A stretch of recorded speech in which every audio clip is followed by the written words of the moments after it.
All right, good morning and welcome in here on this Friday morning as we close out the week here at Tingle & Co. We appreciate all of you hanging out with us throughout the week. Back-to-back short weeks. Last Monday, we were at the Island Golf Course for the Rougarou Celebrity Tournament. Let me go.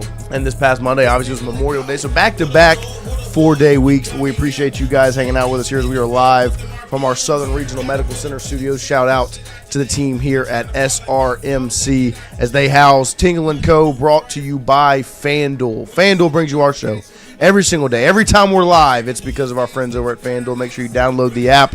Go to the website. You see the spinner right there in the top corner. Shout out to FanDuel as there was some NBA basketball last night. We told you yesterday they wanted that series to go to 7, and guess what? It's going to 7. The Spurs get the win over the Thunder, and they will face off in the best 2 words in all of sports, Game 7, Saturday night, 7 p.m. in Tiger Stadium. I wish. In Oklahoma City, as the Spurs travel to the Thunder, Bombs and the away. Thunder are favored by 3.5 points. Good one, Lloyd. Thank you. But speaking of Lloyd, Wyatt, Christian, good morning, fellas. How are we doing? I feel awful that Mr. Fun did not come in here yesterday. I do too. Because you wanted your 20-unit play. Yep. It was staring right at you in the eyeballs. And he even said yesterday in our Instagram group chat, he said, I'm going with the Spurs tonight. Oh, there's actual words in that? Yes. Oh. Yesterday. That's news to me. I stopped opening that months ago. I don't know. Mr. Fun can really afford a 20-unit play right now. So. You got to go take out a loan for He's that in a one. tough spot. You have to just keep doubling at this point. Eventually one will hit, and then you're back at then you zero. never do it again. You never do it again. You're For a back to day. 0, and you're done. But it really was. I feel like that was free money. Oh, like, I would have been 1,000%. shocked. And I 1,000%. was like, I'm saying all this, I might as well bet on it. So I thought did. the only way it wasn't was simply because everybody thought it was free money, but that's overthinking No, it. And Yeah. Yep, that's class. They need the content right They now. need the Game 7. But and the other part is, It's like the Spurs are bad. I didn't think the game was officiated in a way that leaned towards forcing a Spurs win. I thought it was more so officiated well. I thought the game was officiated good, and that led to the Spurs winning. That's I was like, this is the first game where I actually think the refs are doing a good job. Yeah, Well, not only that, but I think we underestimate how valuable home court advantage is in the NBA. It does play a factor. The Spurs and the Thunder kill each other when they are at their home. The Spurs, the segment of plays where, because I was locked in, I watched every minute of the game. It was awesome. Carter Bryant, they got a fast break. Carter Bryant catches it in the corner, and he goes two-hand slam. It pops. And then they go the other direction. They end up dropping it off to Chet, and Vassell blocks it from behind and shoves Chet and starts yapping. I was like, oh, my God, I love playoff basketball. It was awesome last night. So we'll see if maybe Mr. Fun will pop in this morning. Well, I don't have a play. Me neither. So I can't help it. You we'll missed your figure it out. opportunity. He did. Say you missed it. He did. That was one of T for him yesterday. But he wasn't able to capitalize. But Wyatt, Christian, how are you fellas? Feeling good. Pretty One good. day till the big game. Yeah. Oh, yeah. We're locked in. You got your Champions League Arsenal final. kit on? Champions League final tomorrow. We actually lost in 2004. Wasn't born. We lost in 2004 in this kit. Uh-huh. 2006. Was it? It might have been. So you were born. I guess if it was 2006, I was. there you But go. we You're lost in this kit to Barcelona. We're not wearing it tomorrow, hopefully. But hopefully we give a little good luck tomorrow by There you wearing go. it today. So. Can't wait for y'all to goon together. Come on, Yep. you Gooners. Gooners. We are Gooners. This time soccer's going to be involved. That should be the catchphrase.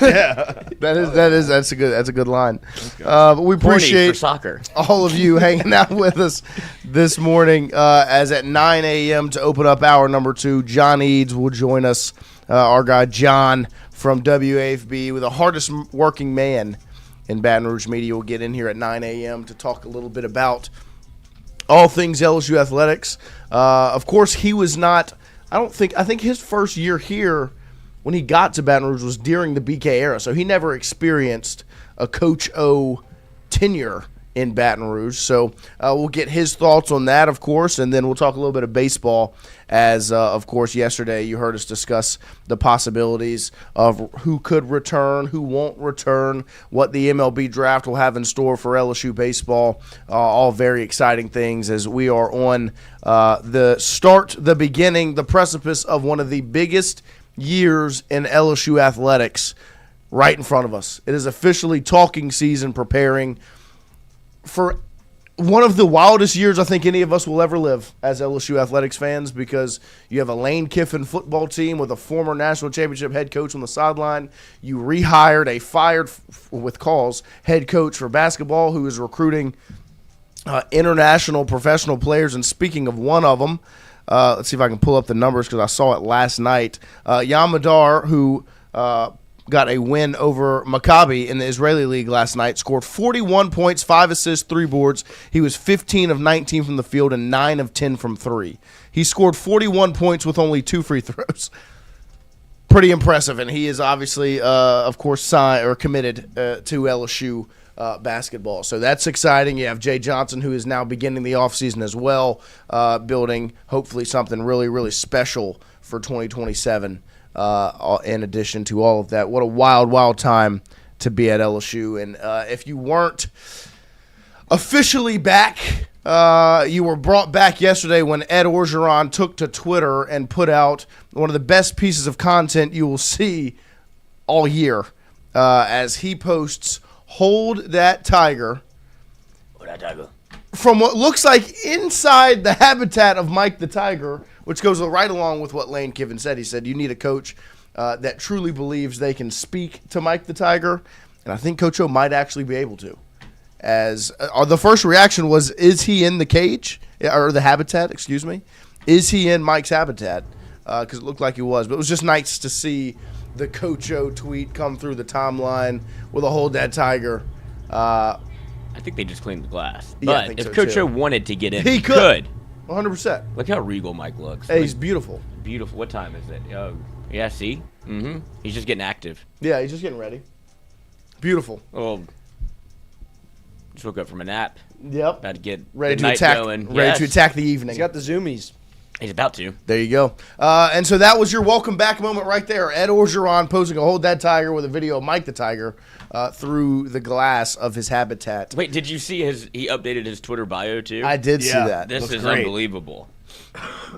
It was, it's just, it's funny how simple creatures we are as Oh, LSU yeah. fans. Oh, yeah, 100%. Like, just, But it makes you wonder how Brian Kelly fucked it up so bad. Like we're easy people to please, and this is all it takes. Like doesn't take much, truly. What do you mean? You didn't like the path to the boot tweets and no, the state of football? and graduate champions. No, This state of football was actually kind of cool. I'm going to defend him. no, on that. I'm going to defend him there. It wasn't bad. It was just that we fucking Yeah, it was hate him. Brian. We- no, it's everything Go he did. Tigers and it's fighting Tiger for life. And I want to take a picture with the mascot because he's still an LSU fan in his heart. Yeah, that's awesome. LSU fighting Tiger for life. I love how he does it. Does he include his like when you scroll down? Does he No, include it says national- nothing about the national Okay, championship. that's in that. awesome. That top picture, This would- that's young Ed. This Oh, would yeah. trick He's a little me for like a younger. That might a be Twitter like burner. defensive line coach Ed, Right, in that yeah. picture. This feels like a Twitter burner. I know, it kind of does. Yeah. Yeah. But it's But not. it's not. When he It's Coach posted O. it, I looked at the account for like 5 Man, minutes. I did the same thing. I was like, this is This fake. can't be real. This is fake. Like, I'm pretty sure this Where is did fake. he find And that? then- Like, he could have picked I guess he doesn't want to be like I'm the national, head coach. He's not. Oh yeah, Right, yeah, which yeah. I do respect, yeah. Yeah, of course. he- But every post, it was like, it's him and Joe Burrow at Top Golf. And like, I was like, I think this is him. But it doesn't, like, because there are the set course. of LSU coaches that have the burners. Of There's course. the George McDonald and the Charlie Charlie Weiss. Weiss. But I was like, the this coaches is- don't have But the I was like, burners. but this got 220,000. I think this Right. is him. Like, There are burners that are Made in- impersonating the coach. yeah, it's not them. yeah. They're parody. It would be. accounts. I That mean, would be one way to do it. That would be hilarious. Yeah, I guess we don't know. It No, could we be don't. But George McDonald. But yeah, they do have the impersonations of the head of the assistant coaches, and that's what had me scratching my head because I have been duped by the fake Charlie Weiss at one point, and I was like, oh dang it! I looked at the The picture with Easton Royal. yeah, what That was one it? did look real. Yeah. And then you're like, wait, that's Mark Wahlberg. Yeah, Mark Wahlberg, which I think that makes it so much much funnier. Is that it's Mark Yeah. Wahlberg? I was like, because I saw that picture and I was like, oh, this is pretty impressive that he went out there like smart. And I was like, wait, he does look like Mark Wahlberg, but He not that does, much. yeah. And it's Mark Wahlberg. It is Mark Wahlberg. So, look, it's an exciting time around LSU athletics, that's for sure. And it's a huge recruiting weekend this weekend for LSU football. I mean, when you talk about the perfect time to bring Ed O back on staff as a special assistant to recruiting and defense, you know what you do the next weekend? You bring in the number 1 overall player, number 1 defensive lineman out of Texas to visit on an official visit with Ed Orgeron. Wyatt, can you talk to me a little bit about what LSU has in store this weekend on the recruiting trail with a huge list of official visitors? Yeah, so the headliner, I guess there's 2 headliners really, but Yeah. I'll start with Jalen Brewster, the There he is number right 1 here. overall player in the entire country. That's him with Kevin Peoples. He arrived last night. He is from Cedar Hill, Texas. He's a defensive lineman. He is currently committed to Texas Tech. Florida is also pushing very hard, but the fact that you getting him on campus for an official visit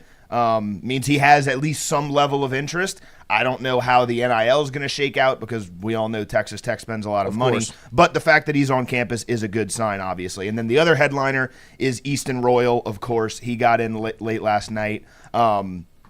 I still think he's going to end up in purple and gold. I don't know if that's going to end up this weekend or maybe months down the line. But he came in from New Orleans. He's been in Baton Rouge so much recently, and I think that's very telling. Xavier Sabb is another 5-star, little brother of Keon Sabb, who played for Alabama, if you remember him. He's from Glassboro, New Jersey. Number 22 overall player in the country, number 4 wide receiver. Abraham Sesay, I believe that's how it's said. 5-star, number 31 overall player, number 5 edge from Pennsylvania. A little Northeast flair to these guys. He's a defensive end. I will say they have Jaden Bryant committed at this moment. This is no inside information or anything. This is kind of just reading the tea leaves of what's going on. They've been very active getting in the picture for big-time defensive ends and edge rushers, and I think that kind of tells the story on how they feel about Jaden Bryant. There's been talk that Miami has been pushing a lot recently. Yeah. So I wouldn't be He's surprised. been committed for a while, right? He committed as soon as Sterling Lucas got hired. So it's been a couple months. And so that recruitment seemed like he kind of committed on a whim. And those kind of recruitments don't always stick. I'm not saying he's going to flip or open it up, but I just think it's a little telling that there is going to be – LSU's going to have work to do in order to keep him in the class. Yeah. But regardless, they're in a great spot. KJ Green just replaced his Texas visit for LSU, and now Abraham Sesay is on campus. So they'll be good there. Adrian Cole is a 4-star from Georgia, number 192 overall, number 16 safety. Georgia is the leader there. Of course, he's from Georgia, but this is a really good safety, and I think obviously the fact that he's on campus means he has some interest. And then this is honestly the lowest rated one, but he's very interesting. Marquez Davis. He's a 3-star, number 1463 in the country. He's from Opelousas, but he is a cornerback. He is 6'3", 180. Yep. That is Corey Raymond, as you would say, .com. And I truly believe he will not finish in the thousands. No, this is a guy who is going to be a big-time riser. Yeah. I believe he's already received an RPM to LSU. I wouldn't be surprised if this is the hold that tiger from Coach O. This guy's a stud. I don't know that he'll end up as a 4-star or a 5-star, but he will be in the top, I would say, 500. Hey! I love mixing in the basketball. You put that in, it's just sick. I hope it's the only one. No, look, this was the one I was waiting for you to get to, because the measurables were the first thing that stood out to me. Same to you, is where that is Corey Raymond, like 6'3", 180 on a corner is exactly what Corey Raymond looks for. And from what I've heard, because I did ask a couple people from this area of town about this guy is a superstar. Yes. Like. He is an absolute freak of nature, obviously both on the football field and in the basketball arena. And I think we could keep those highlights on all day of him playing football and basketball and just all the things, because it's impressive. And because this was the first thing that stood out to me was the measurables. The second was the athleticism. I loved having the basketball highlights intertwined into – I mean, that's silly is what that is. Right. Like this is a freak. So I completely agree with you on the point of he's a 3-star right now, the number 1,463 player in the country. This is not the 1,400th best player in the country. This guy is a stud. Yeah. Not the most polished prospect, still very raw, but I mean, if the measurables are there, the athleticism is there, and I don't think there's a guy better in the country to polish him up as a prospect than Corey Raymond. Yeah, I completely agree. I think 2 years ago we watched this kid play, me and Ron, when we were doing Friday Night Football for the old show, and I'm pretty sure he was one of the guys we saw and we're like, oh wait, he's a sophomore. Yeah, he's not even close to me, but he was one of the bigger players, and we didn't have him on the radar because he wasn't committed, no offers, nothing. He was just one of the bigger kids on the field. Yeah, no, this guy is a player. I like Wyatt said. The 1,463rd prospect in the country, I think he's much better than that. And I agree on the point of, look, this is – if you want to go and get developed and turned into a legitimate corner, which this guy has all the tools and the ability to be able to do. I think that's what you're looking at from a projectability standpoint. He has the measurables. He has all the athleticism. He has all the tools to be elite. And so what do? Is you match him up with the best coach in the country, and that's Corey Raymond. And so, look, that's one to definitely keep an eye on, which is funny. In this whole list of names, the one we rattled off on is the 3-star, but it's because it's a very, very interesting one to keep an eye on. But I agree on some of the points you made, Wyatt. I think the Easton Royal situation is so intriguing to me because it is so public-facing, right? Like it is – LSU and Lane Kiffin are not hiding how they feel about Easton Royal, how important. They're making it very, very obvious that the way we feel when we say can't miss prospect, I think Lane Kiffin and LSU feel the exact same way. I think that the conversation is the exact same of he's legitimately a can't miss type of prospect. When the number one wide receiver is in New Orleans, you go get the number one wide receiver in the country out of New Orleans. And that's what Easton Royal is. And personally, to me, I was talking on the phone yesterday, and I was asked about Easton Royal, and I was like, look, when you line out the reasons of why a player would commit somewhere, right? They want to see, a proof of product. They want to see that you have a game plan and a mind frame to be able to coach a player like them, and you have Lane Kiffin, so that checks that box, right? Who are the people that are going to be in the living room with them talking and pitching LSU to them? Well, now you added Ed Orgeron into that group. That checks that box, maybe checks it 4 times, right? And then the money aspect is the biggest conversation, right? When it comes down to all these guys, you're going to have to be able to – I mean, the top 2 guys on this list, both 5 stars, and Jalen Brewster and Easton Royal are committed to Texas Tech and Texas, which means you need to be prepared to get yourself into one of those battles. You've seen them before.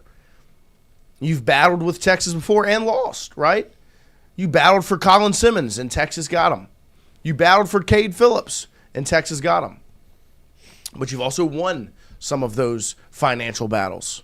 And that's what I think when you just look at it from a bird's eye view, that's ultimately what it boils down to, because a lot of these things are comparable. Right? Do you go Sark or do you go Lane? Do you go which way do you choose? Obviously, what it's going to come down to is, okay, what does the checkbook look like and what is the plan for me? And if I'm just throwing it out there, I just don't know how Easton Royal doesn't end up an LSU Tiger. And look, that is no inside sourcing.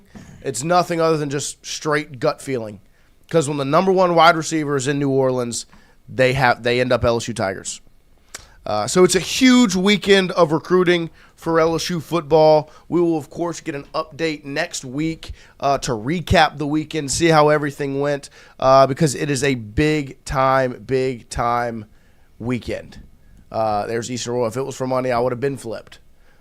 So, look, it's going to be very interesting to see how this all plays out for some of the best players in the country. I mean, LSU has 4 5-stars on that list that Wyatt laid out for you, with Brewster, Royal, Sabb, and Sesay. Those are all 5-stars. And then, of course, Cole, the 4-star, the number 16 safety in the country out of Georgia. And then Marquez Davis, the 3-star corner that we showed you out of Opelousas, Louisiana. Exciting times at LSU, and it's a huge weekend. Rowe said it when he walked in on Wednesday. He was like, pretty big weekend, huh? So I got a feeling Rowe will probably be in the facility checking out some of these recruitments. So, of course, we'll probably have a Rowe in next week as well to get some updates there. It's an exciting time at LSU, and we'll see how it all plays out. But there was – Well, real quick, what is this? Does that move the needle for you? Like, doesn't that mean something? It means that I'd imagine something about LSU. What, that LSU's throwing money at him? Yeah, to me, that's at least LSU can put a number out there that's right. Like, oh, shit. Okay, I would, if that was the thing, but then it makes me wonder how the recruitment is going. Right. And that's the, I guess the part for me, because it does move the needle. Because I think if LSU loses out on Easton Royal, we're all going to go. The conversation will be money. Right. And clearly, that's not the case. That's what that says. Or this could be another school. It could be Ohio State. It right. could be Michigan. Mm-hmm. Could be Miami. You know what I mean? I wouldn't Arkansas. be surprised if that's referring to some random team like an Ohio State or a Miami saying hey, we've got $3 million for you. Yeah. And he maybe just isn't interested in that school. But to me personally, maybe that meant something, maybe it didn't. I stopped paying attention to the tweets of recruits a long time. That was gonna be my Keanu Cote point. posted the fucking fight song 2 hours before signing with Alabama. Fuck that guy. That? Keanu Cote, who was committed to LSU. From Vero Beach, Florida. He was committed to LSU for a year. Yeah. Really high riser, great evaluation by LSU. Posted the fight song. There was a big thing, is he going to flip to Alabama? Is he not? Posted the LSU fight song, I'm a Tiger, and then an hour later signed with Alabama. Yeah, and then he transferred to Vandy because he fucking sucked. There you go. Prick. So, because I kind of am of the same, because it does get a reaction on me. It does, I guess reading something like that would make me nervous, because if the roles were reversed and that's an LSU commit putting that out, I would feel very, very confident. Mm-hmm. It made me feel real good, And so reading that for somebody that LSU's trying to flip from, he's a Texas commit, it does bring that feeling of well, shoot, it sounds like he's locked in. Well, but at the same time, I am of the same thing, kind of where I just don't know how much stock I put in a lot of those things anymore. Right. Well, I just think it's funny because it's about the money conversation. It's Right. not the fight song. It's not, Right. I'm committed. No, please don't contact me at this time. It was a little legitimate back and forth about the the tight end that Texas got to commit, and some fan was just like, oh, it's always all about the money. You're supposed to go to Michigan or some shit. And he's like, if it was about the money, we'd have been flipped. Like, that's not what it is. So I just thought it was interesting because I think we've all been of the mindset once NIL started, at least certainly at the beginning, it's like, LSU's broke. Yeah. And LSU's so not gonna be able to... a wide receiver, that number one player in the state, number one wide receiver in the country in New Orleans goes to Texas, and it's like, oh, LSU doesn't have enough money. Mm-hmm. And now it doesn't feel like that's the case at all. That's why I like this quote, because it is like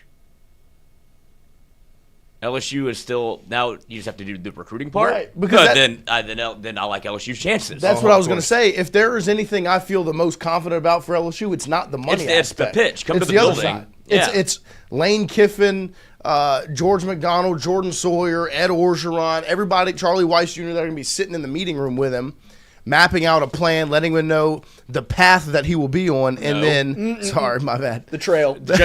Just different. And like I said, like all I can think about when I think of this recruitment now that Edo is back is he's going to be able to sit in a living room with the number one wide receiver in New Orleans again, like he did with Jamar Chase. And it's such an easy pitch. It's look what happened here, right? He was committed to Kansas. We flipped him to LSU. He ends up at LSU, and what's he do? He wins the Biletnikoff Award. He wins a national championship. He sits out a season and is still a top 5 pick, and then breaks every record in the NFL and gets a massive contract. Like that's a pretty easy pitch. So we'll see. Because if there's one thing if there's a part that I would be nervous about, it's the money part. So that's the biggest takeaway from that. I think similar to you, Lloyd, where it's the biggest takeaway I get from it is that the money isn't the conversation. And if that's the case, that does bring confidence for LSU. But I also can read between the lines and also look at the other side and say it also makes it sound like he's pretty locked in with Texas. He's been able to build a relationship there. He's been committed to them for a while. LSU's got to go uphill to fight this battle and try to get him to Baton Rouge. But it's a whole new staff. It's a whole new feeling. It's a whole new place, honestly. The LSU that was recruiting him at first is not the LSU that's recruiting him right now. No, and he committed to Texas the day before Lane was hired. Right. And on top of that, he's been in Baton Rouge and at LSU nonstop since Lane Kiffin's ended up here. That's the confidence level for me. Right. As shout out Shea Dixon, the GOAT. Watch what they do, not what they say. Yep. And he's been in Baton Rouge. Now, one of them was for track meet, but I think he's been in Baton Rouge to visit LSU 3-4 times in the last month and a half. But at More the than track Texas. meet, he's wearing an LSU pullover track and taking a again, picture in front of the right. Like that's a visit. They were kind of like tactically taking photos where you're Right. getting the LSU in the background, like when you're taking graduation photos. Yeah, Only the someone who Tiger wants to be at LSU can do that. And I know the quote came out, and he said like, "Oh, they don't like when I wear Texas gear up there." A real Texas commit would wear it anyway. You know what I mean? Like, why are you trying to appease LSU fans? Maybe because you're going to be appeasing LSU fans for 3 years in For a Tiger long Stadium. time. That's what it sounds like to me. So it's interesting, man. It's going to be fun to watch. It's going to be entertaining for sure because that's, I think, my biggest confidence boost is the LSU that was recruiting him at first is no longer the LSU that's recruiting him right now. And like Wyatt said, if you're watching what he's done since the energy and the vibe around LSU has shifted, he's been in Baton Rouge a lot. And Lane Kiffin has not been shy because that's the other aspect of it. Lane is very public about this whole thing. He's retweeting old stuff. And to me, you don't do that if you're not somewhat confident in your ability to be able to pull it off because you could look like an idiot in the end. Mm-hmm. And there's a risk you always take. That's part of it. And then, like we said, there are other 5-stars on campus. I mean, Jalen Brewster is on campus, and when you were talking about him, and, of course, you were going to be battling with Texas Tech, but from a recruitment standpoint, this guy's the number one player and the number one defensive lineman out of Texas.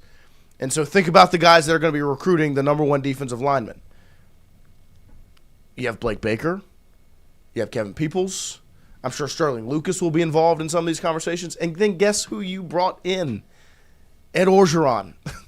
Was there a better weekend to schedule the number one defensive lineman in the country than the week after you hire Ed Orgeron back to be the special assistant to recruiting and defense? A former defensive line coach for LSU. Do you think it's a coincidence that maybe lined up timing-wise? No. I think you finally have maybe a little bit of a method to the madness now with this staff that you currently have, and to bring in Ed literally a week before when it feels like he's been around. Right. We just didn't really pay attention to it because we never thought that they would hire him back. But now that you've seen it, it feels like this has been in the works for more than a while. It wasn't just an on-the-whim thing like, Ed, do you want to come back? It was funny that he dropped it on the pod, too. Like, whenever he was with Pardon My Take, like, he was leaving little breadcrumbs. And then they announced it, and now, that changes that. And if you're Sterling Lucas, if you're the defensive line coach, if you're Kevin Peoples, right, I think you're more than okay with Ed Orgeron joining your recruiting team. 100%. But it also is like, Sterling, you have some of these guys are like, watch what I do. Yeah. Like, let me cook. Because that's the only thing that now you have another cook in the kitchen. That definitely is a chef. Yeah, and that is like just the 4 names we listed. That's a powerful room to walk into with Blake Baker, Sterling Lucas, Kevin Peoples, and Ed Orgeron. Because I think, is Peoples the lead recruiter on this one? For Jalen Brewster? Yeah. I believe so, Okay. Yes. But all four of those guys are going to be part of the conversation because you have 2 D-line coaches. You have Ed Orgeron, who used to be D-line coach, is now a recruiter, and you have Blake Baker, the defensive coordinator, who are all known for their recruiting prowess. Like, that's the type of staff you've put together. It's a huge deal. Well, and even take out the recruiting part of it. Think about the 3 freshman defensive linemen you've got on the roster right now. Richard Anderson, Lamar Brown, Deuce Gerald's freak shows. You've got them already being coached up by Blake Baker, Kevin Peoples, Sterling Lucas, and now you throw in Ed Orgeron, and they're already studs. I mean, couldn't have been a better play for the development of those 3 studs. You know what I mean? No, I completely agree. And they are now all officially on campus, I believe. Lamar Brown was the one who, of course, was a summer enrollee, has officially made it in to LSU. And it was good to see. It's an exciting time around LSU football right now, a huge recruiting weekend, and we'll make sure to get a recap of that next week, as there are some big-time players on campus right now. I do want to get the room's reaction to week 1, or what potentially could happen during week 1, as just straight up the Texas Tech head coach, athletic director, everyone involved with Texas Tech football was very, very blunt and honest and open about their feelings towards the Steve Sarkisian comments. As if you didn't see, Sark came out last week and said, something about their schedule. He basically said he basically was subtweeting at Texas Tech. He said, there's a team in our state that we could go and play their schedule and go 12-0, playing our 2s and our 3s. So disrespecting the schedule of Texas Tech, which, look. And the players. I don't know why he says that. Like, you're don't right. There's no reason to say because I completely agree. Right. Like, I would love for LSU to be able to play some of the schedules that Big 12 teams play. Mm-hmm. And so Sarkisian is right. There is just no reason to say it. Right. And it obviously rubbed the Texas Tech brass the wrong way. Texas Tech was not happy about these comments and was very open and honest about that yesterday. And kind of big dog Sark in a way of like, hey, you want to talk mess about the schedule?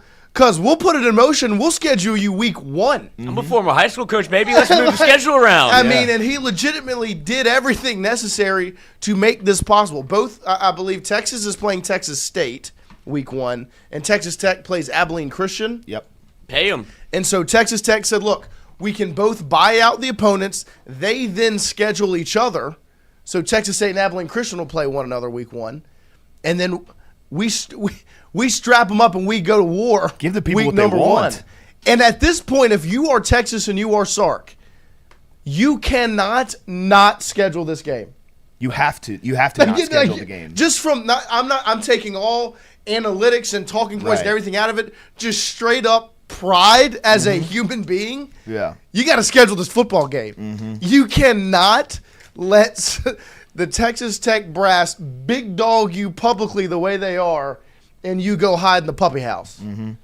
It's a great move by Texas Tech. It's unbelievable. There's no downside for Texas Tech. No, unless There's you lose week 1, and it's not that big of a deal. Even if you lose week 1, there's no Sorsby. So people go, well, they didn't have their quarterback. Well, Texas said that they were going to beat your conference with 2s and 3s. You should win that game. Of course, Texas won. Yeah. And then even if they lose, even with that loss on the schedule, with how much more talented they are than the rest of the Big 12, I still would have them as one of the favorites to win the conference and make the playoff. There's no downside. Like, if Texas declines, Texas is a bitch. Texas Tech reached out. You did everything you could. Texas Tech didn't just reach out. Right? Like, you're actively trying to do it. There is zero downside for Texas Tech. And, like, I normally will try to take the side of the SEC team, of course, because I do agree, like, this is – if it got scheduled, this would be a brutal schedule for like you're talking about a 9-game SEC schedule, and then you have to play in the non-conference Texas Tech and Ohio State. Non-conference game. You have one non-conference game. Yeah, you're going to start off. That's a college football video game schedule. No, literally, that is literally you're creating. You're like, I'll fucking play Texas Tech in week 1. That is a brutal. Ohio State in week 2. Yeah, who's talking shit? It's a brutal schedule. Yeah,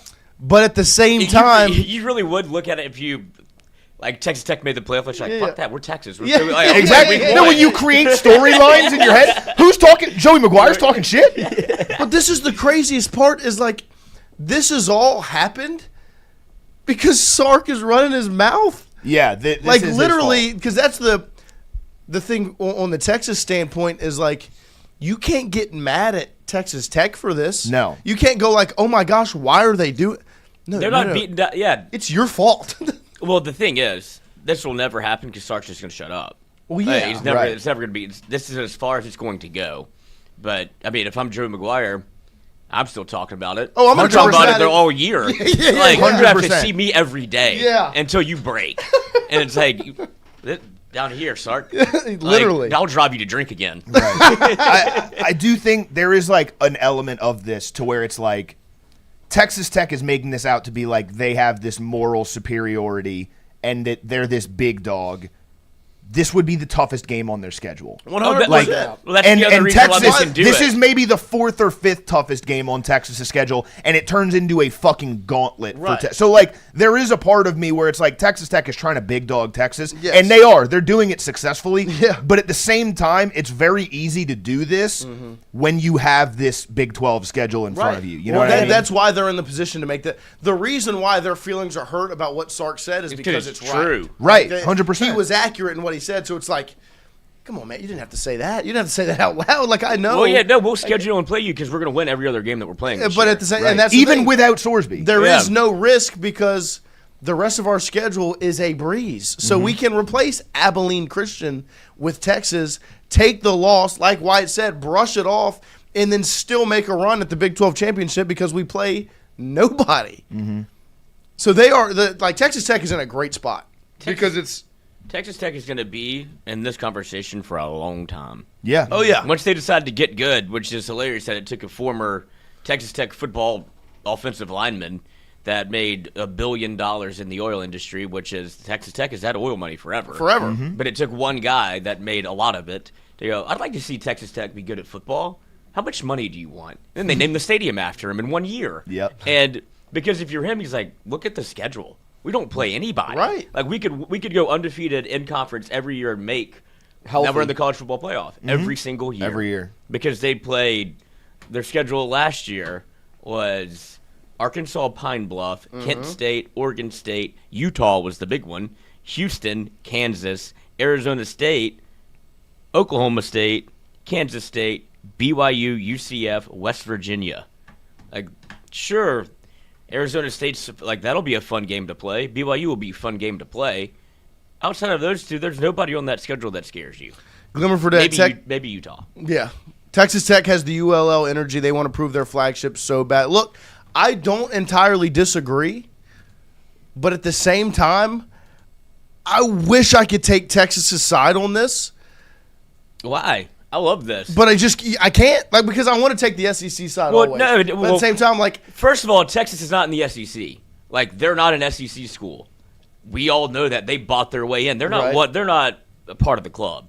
And Sark also, Do you really even think about him as a coach? Do you think he's a good coach? Because I think he's a coach at Texas, but I don't think he's ever won anything. He's never. The coaches at Texas before him were not good. No, for him to run, he's done a good job. But Sark has been okay. I mean, given all the roosters you have at Texas, he got fired from USC. He did his Lane Kiffin era, where he just kept getting big jobs, and he went to Alabama rehab, gets the Texas job, and I don't think it started off great. And it's not.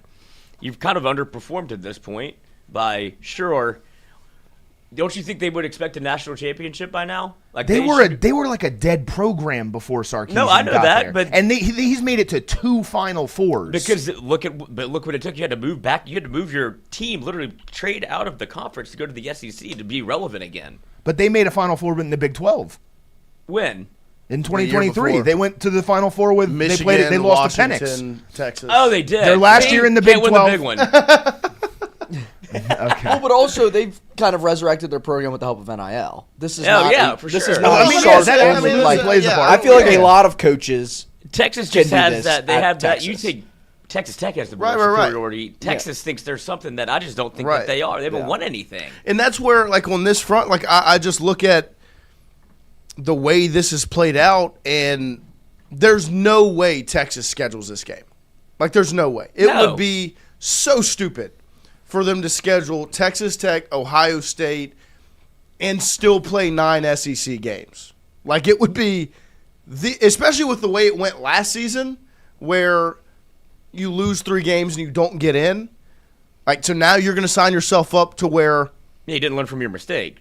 And so there's just no way from a sane conference, an athletic department standpoint, that you schedule this game. I was going to make that point when y'all were arguing Texas can't do it because their schedule's starting. No, I think there's too many moving pieces. I don't think this is even in the realm of possibility. Oh, no, I think do it. It could happen. If Texas said yes, they could get it done. No, but it won't. It just I don't think happen. I don't think the reason it won't happen is because Texas is not going to do anything. There's too much to make happen. I think the reason it won't happen is because Texas won't do it. Right. I think because Texas Tech has laid it out there for them. They're we've got it scheduled for the 2 teams we play to play in week 1 to play each other, and for us to be in AT&T Stadium and do Texas Tech, this is the thing. If you want something to get done, you need people with money to make it happen. Mm-hmm. Texas Tech and Texas both have people with money. They can make it happen. Well, and it's not it's a dead investment either. This makes you money. It will be massive. This becomes the biggest week 1 game. 1,000%. It overtakes LSU Clemson. Mm-hmm. It's in AT&T Stadium. It's huge for the state of Texas. Everything about it's massive. The reason it won't happen is because Texas would literally be stupid to schedule it. There is no benefit for Sark in Texas besides pride. That's why, to me, that's why I said I'm putting everything away when it comes to, I'm all common sense out the window, looking at this as, a sports fan. Sark, buddy, you got to reach in your pants, you got to squeeze and make sure you got 2 of them. Mm-hmm. And you got to schedule this game, and he's not squeezing them. Yeah, no, he's running away. You cannot schedule also, but if he did, you would be the foolish pride. Literally, if you're texting don't play that. That'd be LSU scheduling Tulane. Why the fuck are you doing this? No, it's not. Not at all. No, I think it's a similar thing of you're looking at little brother. We're gonna schedule you. What do we get out of it? We don't get anything. No, but Texas Tech is good. I get that. I understand that, but you're like we talked about. Your schedule gets infinitely harder now. Now it's not the same. It's not the exact same. If we were to swap but it would out be stupid for LSU to schedule Tulane. Tech or McNeese for Tulane, it would be a pretty big leap in competition last year. So I understand your point, but just in totality, if they were to if Texas were to schedule it, you would look at Sark and go, Icarus. Flying too close to the sun, coach. In a season, this is their his. This season. is the year. They have to. You have to win a national championship. If they don't win a national championship this year, then is where your point starts to become a little bit more valid. So you can't fuck around and pridefully. No, you're going to waste Arch Manning, Texas Tech on the schedule. Exact Cam Coleman. You're going to waste Colin Simmons, coach. You can't do it this year. No, you can't. But at the same time. You've got to be okay with it now, Sark. You've got to be okay. You open the store, you've got to be able to bite the bullet and take the punches of you're soft. Because that's essentially what the pitch is going to be if they don't schedule this game. So 100%. Look, Texas Tech was big dog ready to go at you, and you pissed like a puppy. You got to stay on the porch. That's right. And let the big dogs eat. And so, like, you got to be able to bite the bullet, Sark, and you got to roll with the punches because now you are soft. Well, and it's going to be Texas Tech all year training. We want Texas literally. every game. And then when the college football playoff schedule comes out, watch those two get matched up. That's what Gage said in the chat. Shout out Gage. Shout out Gage. This is part of the NCAA script. They'll meet in the playoffs. Yeah. You know ball. Yeah. Because, look, and that's the other thing is there, like White said, for Texas Tech, there is no risk involved with this. Like, they are risking nothing by doing this. And it's funny, you can talk all the shit you want. Literally. He's not going to hit me. I mean, like, legitimately, like, I can do and say whatever I want. It's just no. I got fired up. Like, me and my dad were talking about it last night. I was like, "This is awesome." Oh, if this game got scheduled, it would be awesome. It would be maybe the biggest game of the year outside of LSU Ole Miss. 100%. And if they did it this way, Yeah, just like makes it so much better. we'll play. Well, and it also like puts it in perspective of like, if you want something to happen, it can happen. Like you just, like I said, you just need the people with the money to want to make it happen.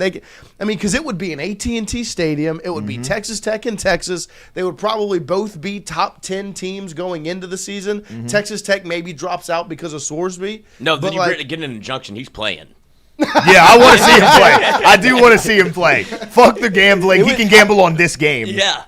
This is like the fun part of like Bet on MMA. yourself. This is the fun part of like MMA and boxing. Is like two guys talk shit a lot. Right. I want this person, and then it ends up happening, and they make a lot of money, so it's good deals for both of them. The worst part is Texas wouldn't get much out of it. But this is like why MMA boxing is so much fun. This is kind of like this is what they're doing. This is the script of MMA and boxing. There's a storyline. When there are storylines associated with games, it makes it that much better. Like, anytime LSU and Alabama faced off, like, it was awesome because of the level of talent on the football field. There was a storyline every time. There was Nick Saban on the sideline for Alabama, like LSU Ole Miss. The reason it's a big deal, there is a storyline associated. This is a reality television show always. That's what college athletics is. They need a storyline.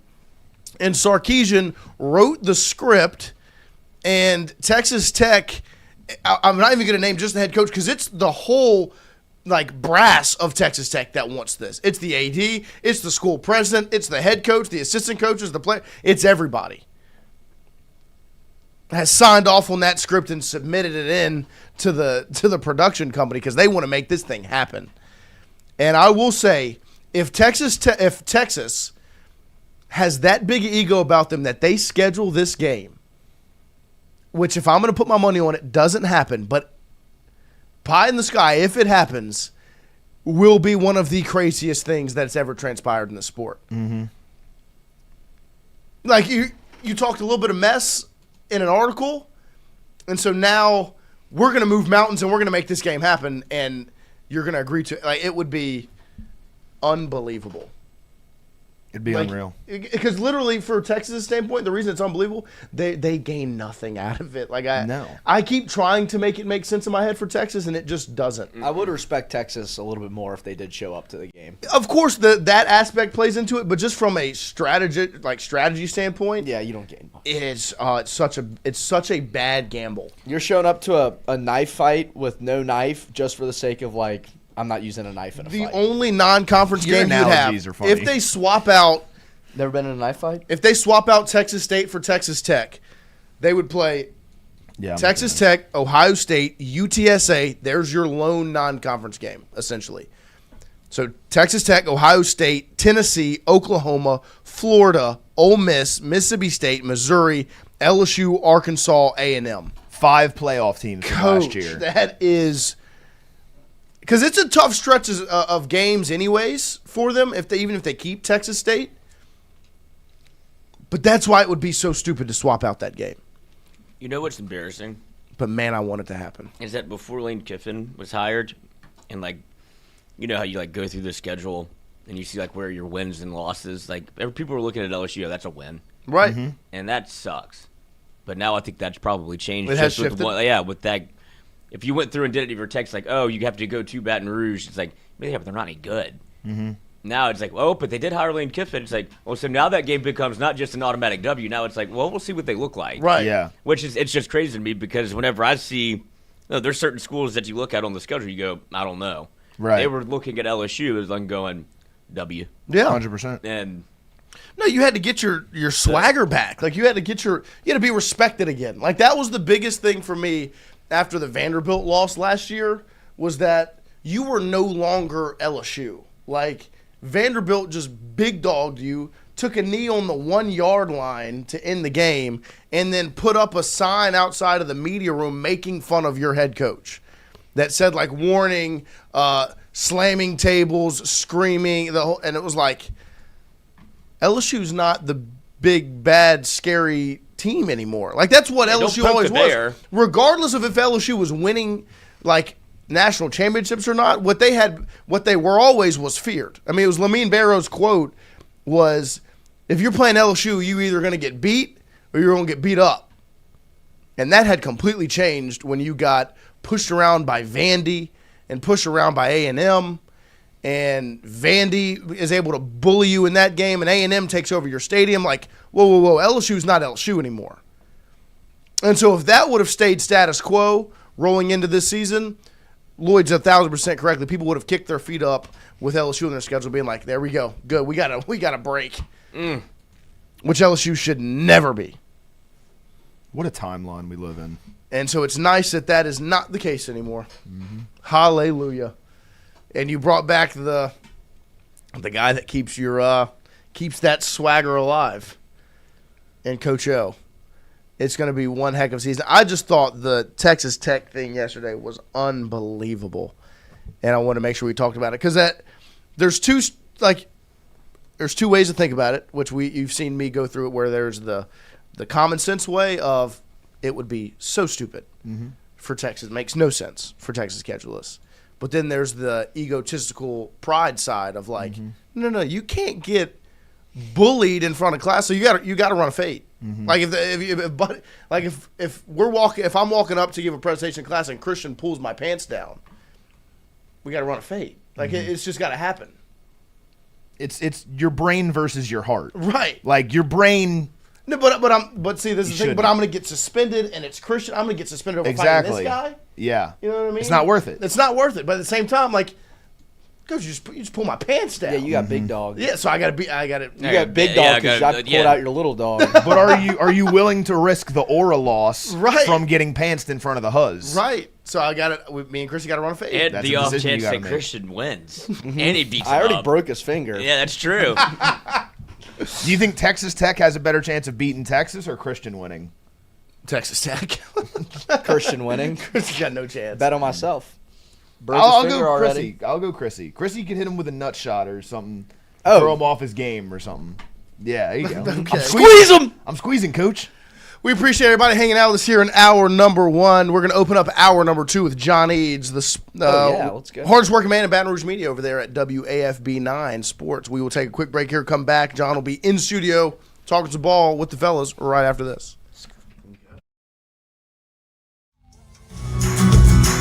Wardo's was created in honor of Alan Ward Branning III, fondly known by family and friends as Wardo. In 2019, the oldest brother of the tribe passed away unexpectedly. His remaining siblings and loved ones wanted to honor his memory in a special way. In 2022, Ward's family decided to combine the need for a sandwich shop in downtown Natchez with a desire to pay tribute to Ward's love of good friends, good times, and great food. Through blood, sweat, tears, and countless hours of hard work, Wardo's was born.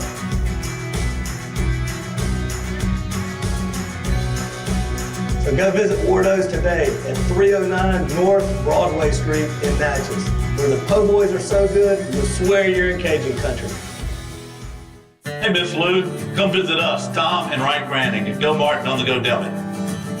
GOMART has clean restrooms, community coffee, an awesome beer cave, and a great selection of anything you may need.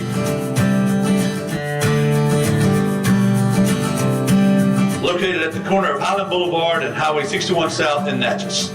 Also stop by Wardo's Po' Boys at 309 North Broadway on the beautiful Natchez Bluff, where everyone is family.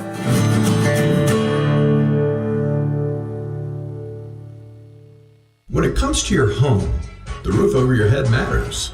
At CAS Roofing, we don't just install shingles, we build peace of mind. With years of experience and a commitment to craftsmanship, our team shows up on time, gets the job done right, and treats every project like it's our own home.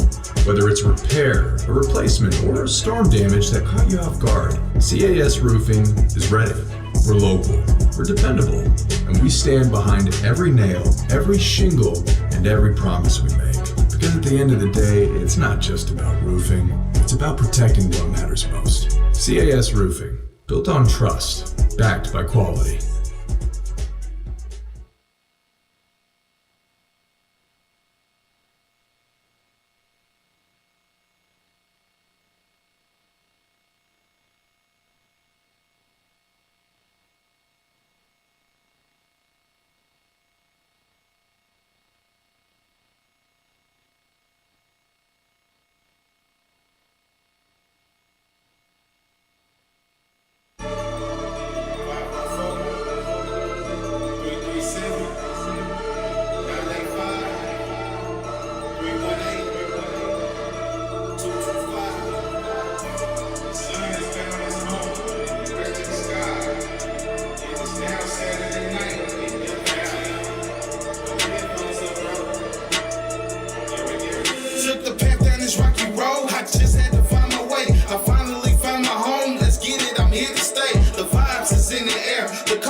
All right, welcome back here as we open up hour number 2 on this Friday morning.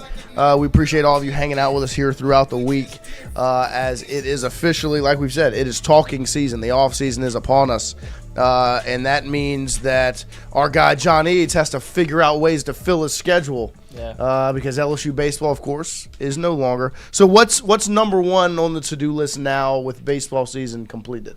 Well, it was finally remember to bring you guys those cards. Oh, there we go. And I remembered them. Woo! There we go, finally. So here you go. Let's see. Let's go. Hell yeah. Perfect. Such a difficult task, Remember to bring Of course. cards. Well, it was a shame how much you're beating yourself up over. Yeah, Well, we just felt bad bad you felt. Because I would plan out, hey, these deck of cards here, let's remember to bring these, and I'd forget every week. So shout out. This is from Carter the Power, huh? Yep. Power Hour. There we go, Carter Bryant. We appreciate sorry, that Carter. very It much. took me a while to get them. No, to it's him. all good. I'm an idiot. Oh, Ken Griffey. Guess which one? Senior. No, junior. But so what's on the? So is it high school football is where you shift now?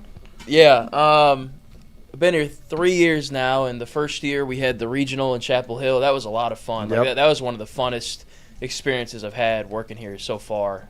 Just because that was a pretty fun regional too, and the fact that it went to the last game and everything, and came down to the final inning and stuff.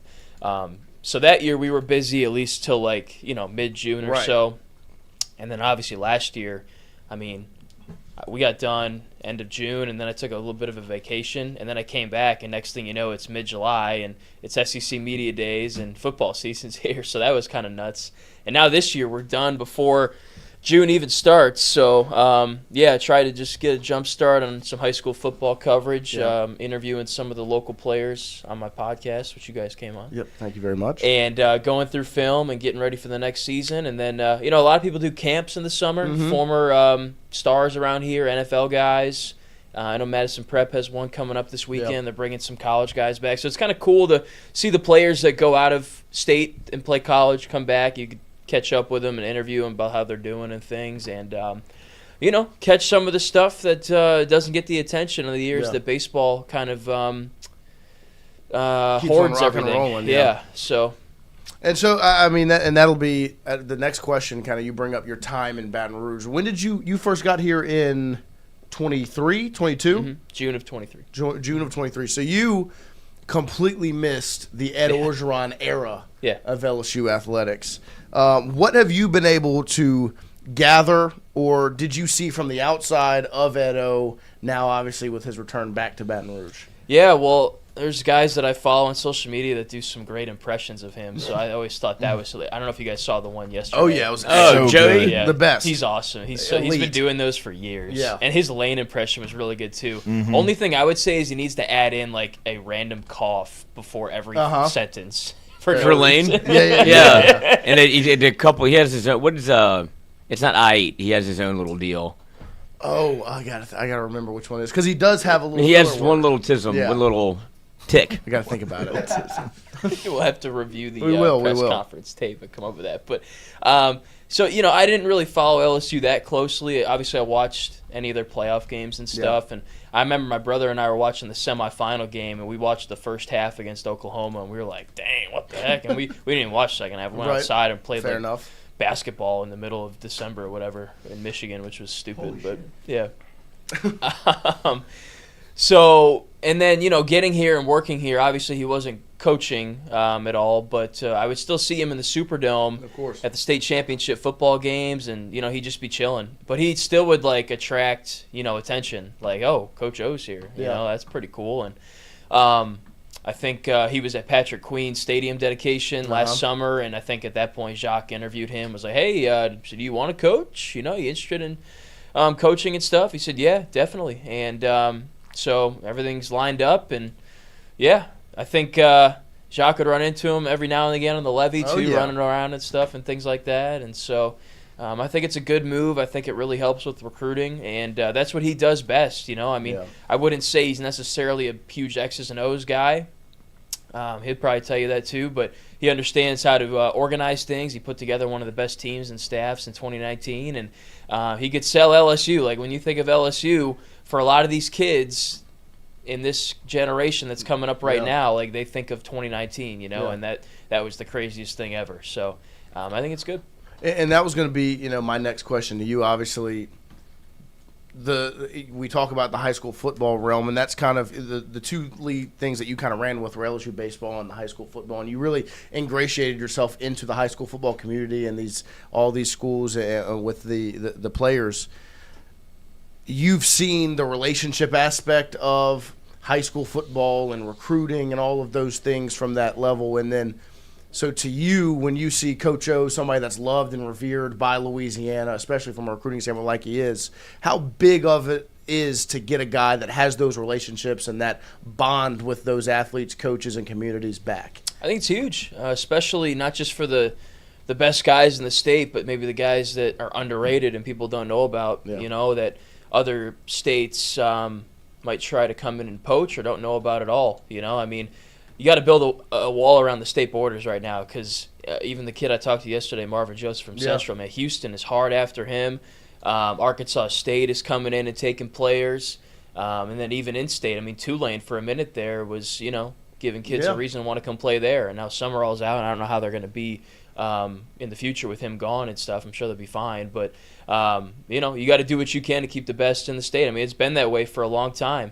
And it still is that way. Some of the best players in the program's history are guys that come from the state of Louisiana. So a guy like Easton Royal, you can't let him get away. Right. If he goes to Texas and has a great career there, you're going to be kicking yourself, because that's the type of player. He's kind of like like Justin Jefferson. He wasn't some big recruit coming out of high school, but people got a good scout on him, and next thing you know, he's just carving up secondaries, you know, and now he's doing what he's doing in the league. So those are the kinds of players you need to find and keep here. And I think with Coach O's connections and some of the other guys that have good connections on this staff, it only enhances that. But you also need to make sure you're keeping those best guys here and not letting money be a factor if it doesn't need to be, Jakeem Stewart and some other guys. So, and that was going to, my next question to you is, the years you've been in Baton Rouge and at LSU, I mean, you think about what's in front of us in this next athletic calendar, how rough it was this last go-around with football being bad,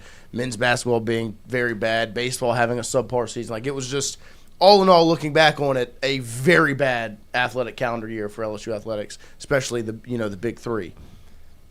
Then you turn the page, you're looking forward. Like, there's so much positivity because it seems like it's going to be a huge athletic calendar year. Just from you, from a personal standpoint and covering the programs, how excited are you with just what's going to transpire moving forward this next year? I'm very excited. Yeah, I mean, there's hardly ever a season where it's kind of dead and slow around here, but that's really going to not be the case next year. I mean, you're going to have football, and then in an ideal world, football is going to roll right into basketball season, and the men's team will get off to a good start and hopefully sustain it because they've gotten off to good starts before. Kind of sold us some fake hope.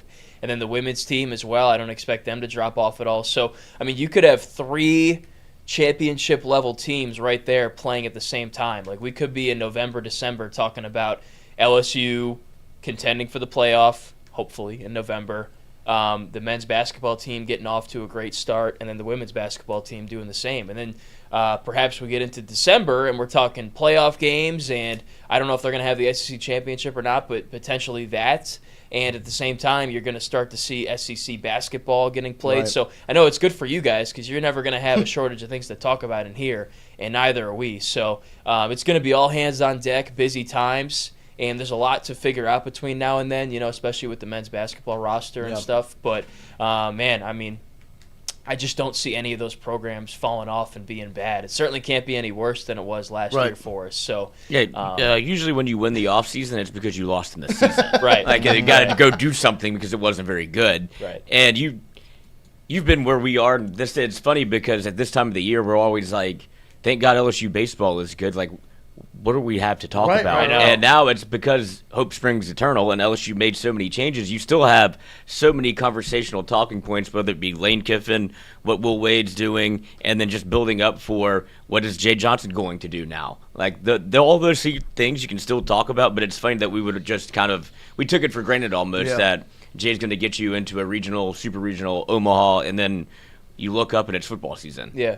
Well, they've only missed the regional once in the last 15 years. Yeah, that was Mikey. Well, now twice. It was Mikey. Straight. He was like good. He was like, even though they were actually really good, they were actually really good. I know. It's so weird that they didn't even get into the SEC tournament. I know. Yeah. Their RPI was like 18. It seems like I don't even know what he's like. They all were like, I don't know what happened. Right. Wow. It was an odd deal. Yeah. Huh. Yeah, it is a bummer, but. You had the SEC spring meetings at least to talk about, and Jay should start to have some dominoes fall in the portal pretty soon. So this next 2 weeks I think will be tough, but then after that I think you're rolling, and things will be happening. But it should be an awesome year. I hope that it's everything everybody's hoping for. I don't think that everything's going to be like incredible. Like, I'm sure one team is going to flop a little bit and not have the season people hope for, but I still think there's going to be plenty of excitement. And the press conferences will certainly all be interesting. I can assure you of that, between Lane and Will and Kim. And then I expect gymnastics to be good again. And then, baseball, softball, baseball I certainly expect to be very competitive. Softball, I assume, will be competitive again, and hopefully they can get back to OKC. Because I'm watching these games, the Women's College World Series, and I'm like, man, it'd be so cool to go cover that and follow that, So that'd be cool to see them get back there for the first time since 2017 next year. No, for sure. And on the baseball front, I mean, there's been a lot of conversation over the last couple of days, just because now that the season is over, but there is kind of this, even though the season was so bad, there is a positive momentum about it because – guys like Kate Aaron-Beatty and Omar Cerna and Mason Braun, Jack Wright, who played so well and will be back. William Schmidt, Casey Evans. Like, you have all these guys that are returning that played so well down the stretch, especially in SEC play. Like, I mean, Cerna, Braun, and Aaron Beatty were excellent. And so then it turns to, okay, well, that's what you have the confidence in that. Okay, now what's next? And the next conversation really has started to be Curiel, Brown, Milam. What does the future have in store? And we talked about it a good bit yesterday because obviously Curiel talks about his injury that he had in November and the fact that he's wrestling kind of with the decision-making process. I just want to get your opinion on where you think it stands, not just for him specifically, but kind of all three. Because it seems like that's, if there's a to-do list for Jay Johnson LSU baseball, those guys are kind of at the top of the list of let's figure out their decision, and then we can go from there. Yeah, I mean, I know that this 5-for-5 thing is in play, and I'm not sure if anybody knows when that's going to be approved, if it's going to be approved, but that would be a factor, because that would give some of these guys like Jake another year of leverage, if he wanted it. But I don't know. I think Derek, his answer is good and it's welcome, but it's also like, what do you think he's going to say? Like, no, I don't want to come back, actually. So, I mean, that was interesting to hear. It was good to hear, that he's at least considering it. And knowing him, I expected he would. But I don't see him coming back personally. I mean, he's one of the youngest guys on the draft, as he said, if not the youngest. Yeah. And pro teams just love that. Of course. Like they love youth and talented youth that has more time to develop. And if he makes it to the big leagues, play, and he'd be a core piece of a franchise. So, and you've seen how quickly other guys like Connor Griffin, and prior, like they're Gage moving Jump, you through the ranks as quickly as possible. Yeah. If you prove you can play, I expect Ianson and Anderson to continue to move quickly. I mean, Cade was the way they're playing. Number 4. Yeah, Ianson's 21. Yeah, I mean, yep. And his ERA is, you could buy a gumball. Right. So, Ethan Fry's been playing well too. So. That's a tough one there. I don't see it happening. The funny thing is, people hear what he said, and they're, obviously, like you said, there's only one way to really answer the question. That's what he did. He's not going to strip say, like, no, I'm not coming back, because then he has to play the game with Major League Baseball. Yeah. But it's funny how people perceive it. It's like, well, he said he was going to come back. And it's like, that's not really what you have to see what he was trying to say or what game is being played. It's just funny, like, well, I thought he was coming back because that's what he said. You didn't hear him? Like, no, I'm just saying I could come back. Yeah. Do a lot of things. Yep. But if he's a top 15 pick, and I think we're all kind of under the belief that it was 2 years regardless. Yeah. Like, so now that it's even a conversation, I think is what people are most excited about. Yeah. But if he's a top 15 pick and the money's right, Jay won't let him come back. Yeah. Like, that's not good for you. It would be bad for the player. Yeah. Yeah. Well, the only thing you could say is maybe he wants to come back, have a completely healthy offseason, ramp up into preseason, and then see what his numbers can be. But to me, he's proven that, he's a stud. Yeah, I saw a mock yesterday. He was like 12th overall. Yeah, and if that's the case, you can't not. Because what's to say, you won't hurt your ankle again just stepping in a pothole or something around here. You know, and then what? So, Jake, I don't think would.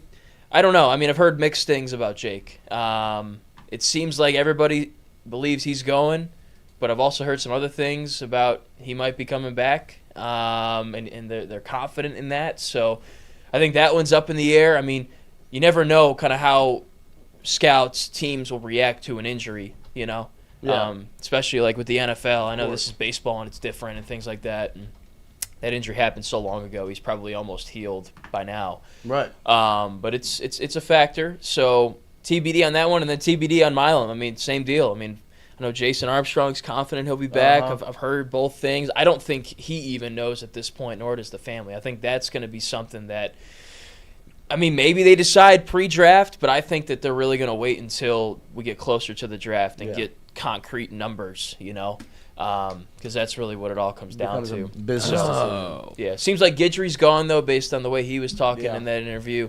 Cooper Moore could have gone pro, could have transferred. He's going to do neither. He'll be back, and that's great. It's huge. And so now Jay needs to, and he probably already has, have these conversations with some of the players that were on the team last year that didn't play a whole lot, and see if they can develop to what he needs them to be, or if he needs to bring somebody else in to get the job done. So, like Ethan Claus didn't play a ton last year, but he's already off to a good start. He's playing in the Northwoods League, I believe, and So he got an early jump. That tells me he's coming back. Yeah. Because otherwise, I feel like, he wouldn't maybe be playing right now, and he'd be trying to figure out which school he'd be going to next.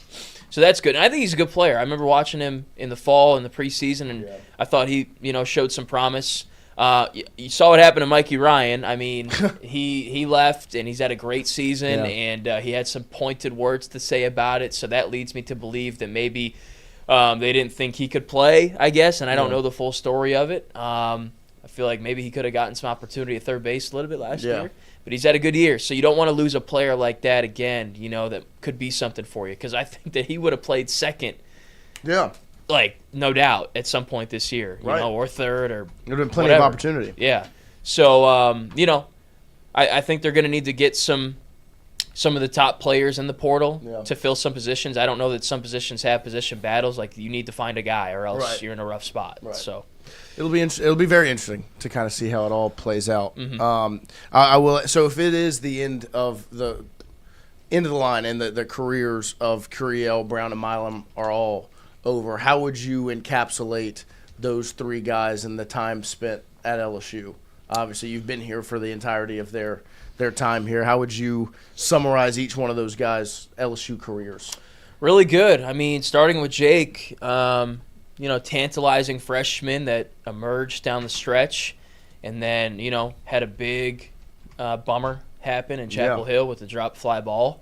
But I said it, that night or the day after that he'll remember that moment. He's going to be better for it. And sure enough, the next year, a month later, so he hits one of the biggest hits, in the College World Series for LSU and has a great season. And then this was going to be his year, and it was. I mean, he stockpiled a season's worth of stats into the half or so of the season, maybe 60% that he played, So a great career. Unfortunately, it doesn't get the ending you would like if this is the end, with him getting to finish the year and putting up even crazier numbers and maybe leading this team back to Omaha. So that's a bummer. But he still was just a great teammate all the way through. He still went on the bus rides and made the trips with the team. Wasn't even playing, just in the dugout, chilling, So he's one of the favorite guys. Getting ejected, that's just legendary. He's one of the favorite guys that I've covered here just because of, he's this outgoing personality, but he's not arrogant about it. Like, he's still humble, and he's a good player, and he's a good teammate, and he's a good leader. You don't find that very much. Guys that are so, out there, but also grounded, and bring it every single day. So he's been awesome. Love the family, too. So would love to have him back. But I'd say his career was absolutely a success. Same with Milam and Curiel. I mean, if you win a national championship, your career is a success. Of course. But Milam, came in. A lot of people started talking about him in the preseason and in the fall. The nickname Monster, became a thing, and he plays second base super well. Does the hair, which was cool. I think people latched on to him early. Yeah, and he made some things happen in the postseason. And then, last year has the crazy season where he has 5 errors. I think he leaves as, you can make an argument maybe for best shortstop in program history. I mean, I know the bat wasn't super elite, but it was great, especially when you needed it in the key games and the key moments, and the defense was always there, man. And he would do stuff every week that I'm just like, what the heck just happened? He's a magician. I mean, that's major league level stuff. Merlin. He's doing Jeter type things, as a college player, and as a smaller guy and stuff. And, not to forget that someone told him when he was a early teenager that he wasn't good enough to play even second base, in the infield. So, but he used that for the better. Oh, yeah. Great year. 3 really good years. Availability's the best ability, too, and he was always available. He would hardly ever miss a game, And then DC, came in, had all these accolades, and I go to these preseason things. I'm like, all right, let's see it. You're the preseason projected player of the year. Let's see something. And, man, he would just bring it every day.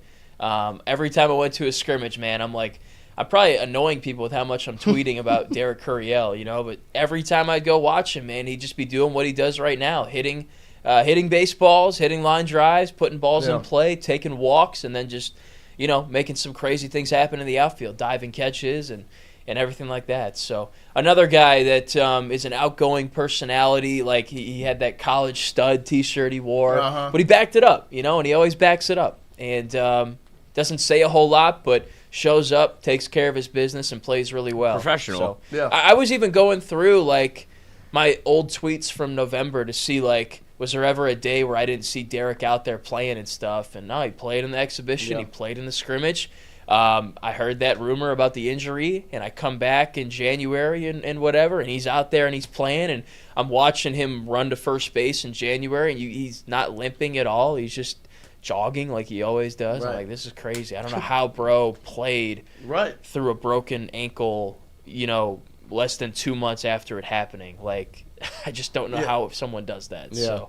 No, I completely, because to me, like, to kind of piggyback on what you said, like with Jake Brown, the biggest thing to me is like the Chapel Hill into what he's turned into. Like, that is the epitome of like a Louisiana athlete. You literally hit rock bottom, and he's able to bounce back and just be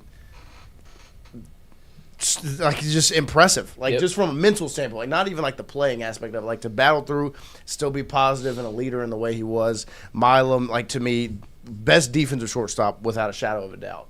And is in the conversation for the greatest shortstop ever. And then Curiel, the aspect to me that stands out the most is the story, because when Lloyd and them wanted to have him on mic'd up, he was like, essentially, let's win the national championship first, and I'll come on. He said, I'll come on after we win the Natty. Oh, his freshman year? Yeah. And then they win the national championship. And he, goes, and he came on. That's just, nice. Like, that's the part that stands out to me, because he's just – because that's not – like, you could look at that and go, like – oh, his ego and how cocky he is, and then you meet him, and that's not the case. Yeah. He knew they were really good. He's confident in his team, and like for him to come in as like premier as he was, he still was a surprise, because I didn't anticipate being an everyday starter and your leadoff guy as a freshman, and he was that on a national championship team. It's just those three. We were spoiled by those three players. Yeah. Derek's so polite. I remember the opening day.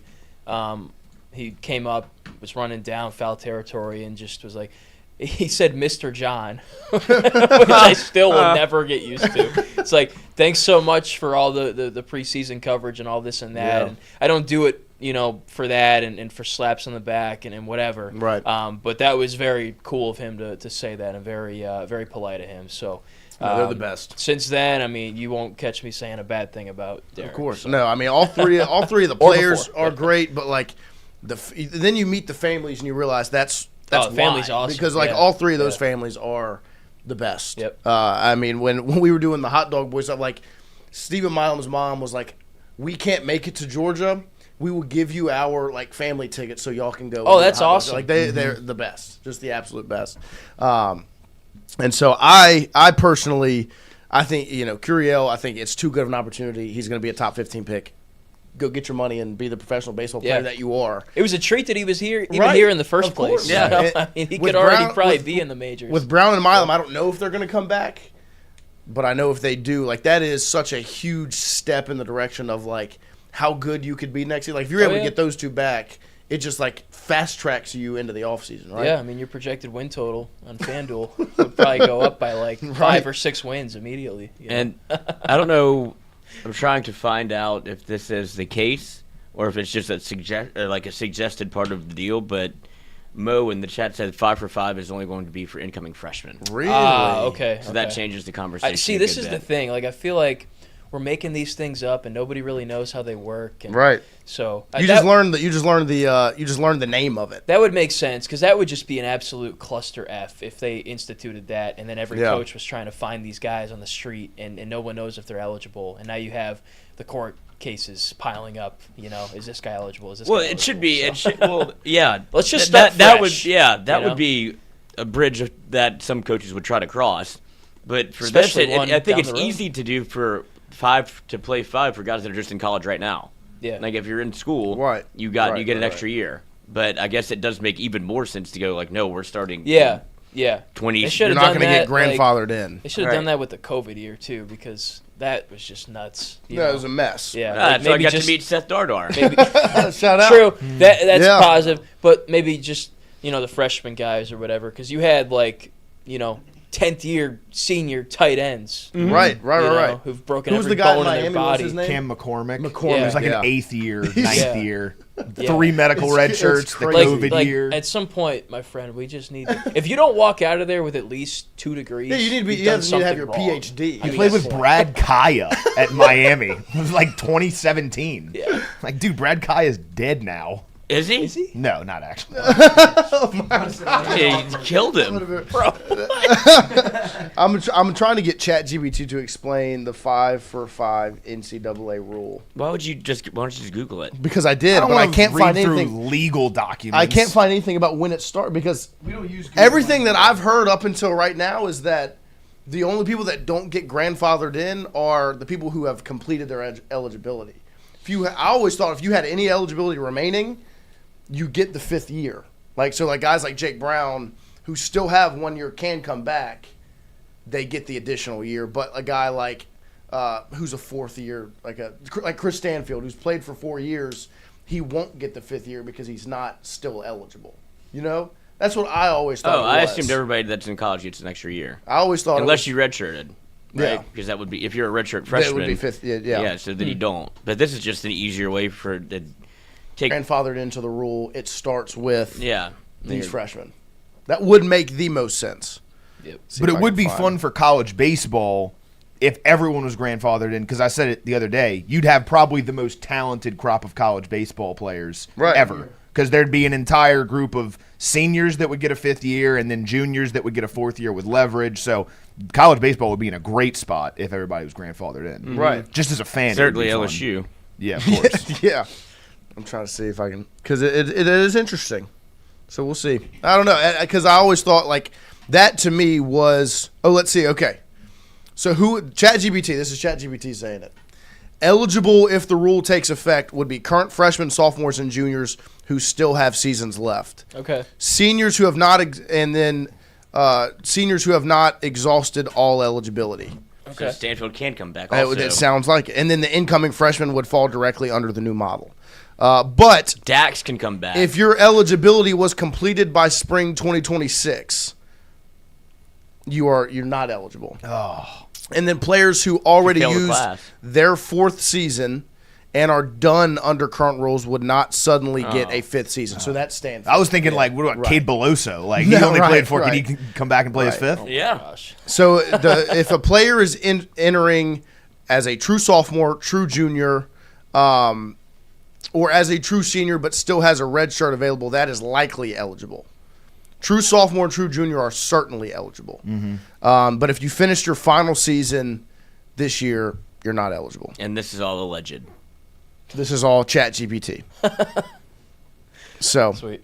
we'll see. Cite your sources. I did. It's all ChatGPT saying that, not me. It's true. I mean, come on, we can trust ChatGPT. Yeah, you would. Yeah, you're right. I would. I use it Yeah, to you're right. I school, would. Not to cheat. Whoa, I do use it to help me in yeah. school.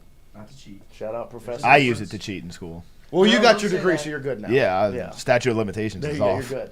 Injunction.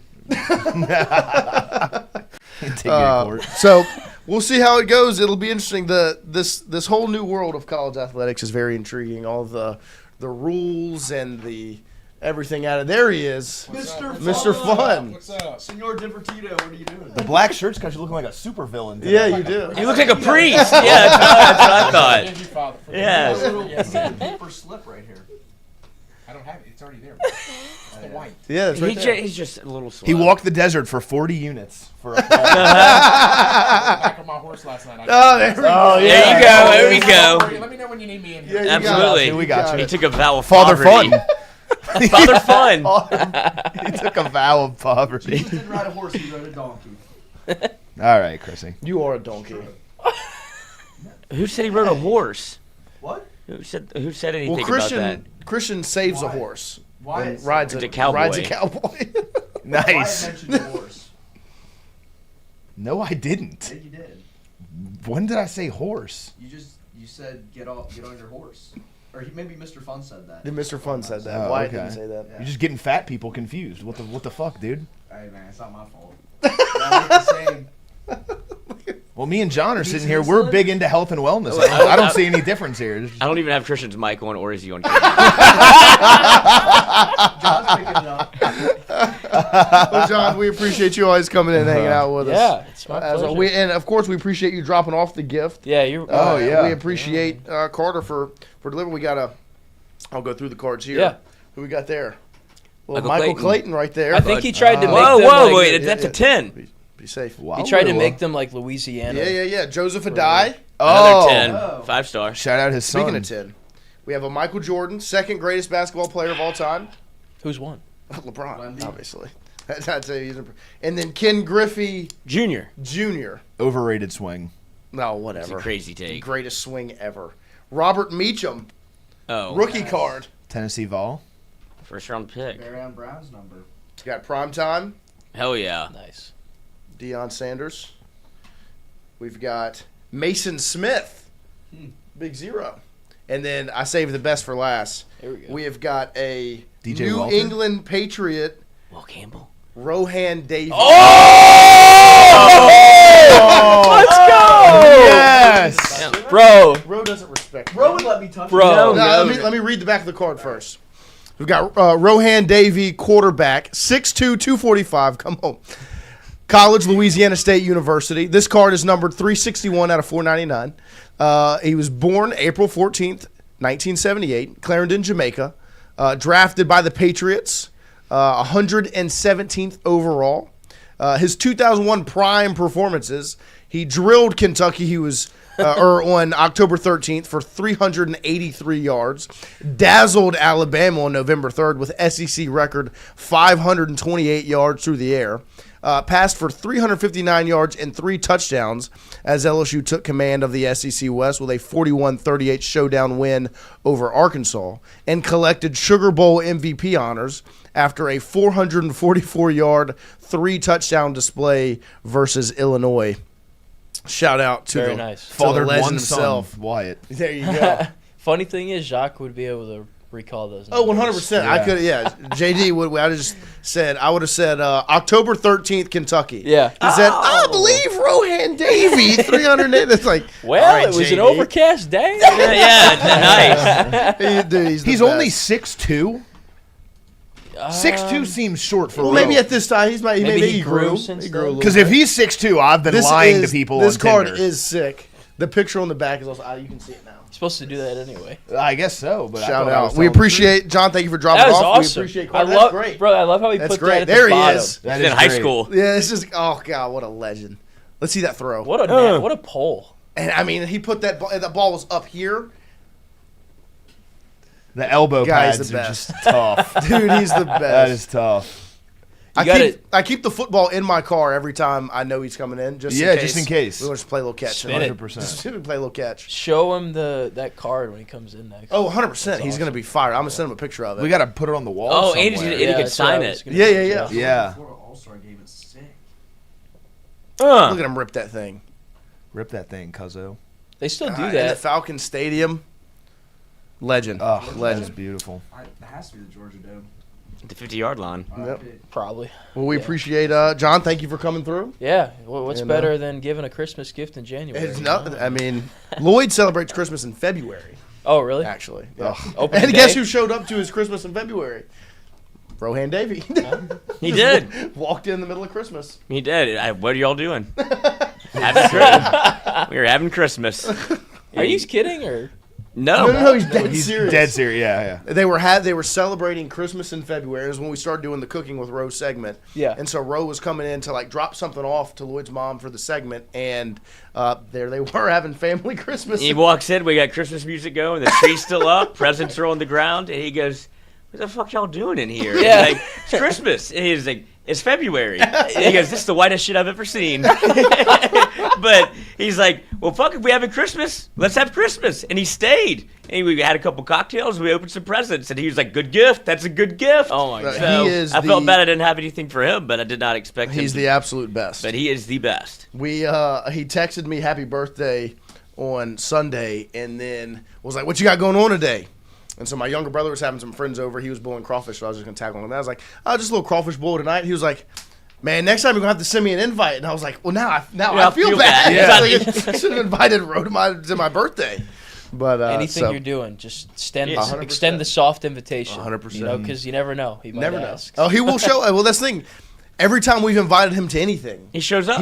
Yeah, it's the best. So he's the best. Yeah, he's great. But we appreciate you making your way in, and we'll talk to you again soon. Of course, shout out to Southern Regional Medical Center. There it is. I'm hydrated. Ready There to you go. are. There you go. Let's attack. We'll see you. We'll see you again soon. Yeah. We'll take a quick break here. We'll come back, close it out right after this.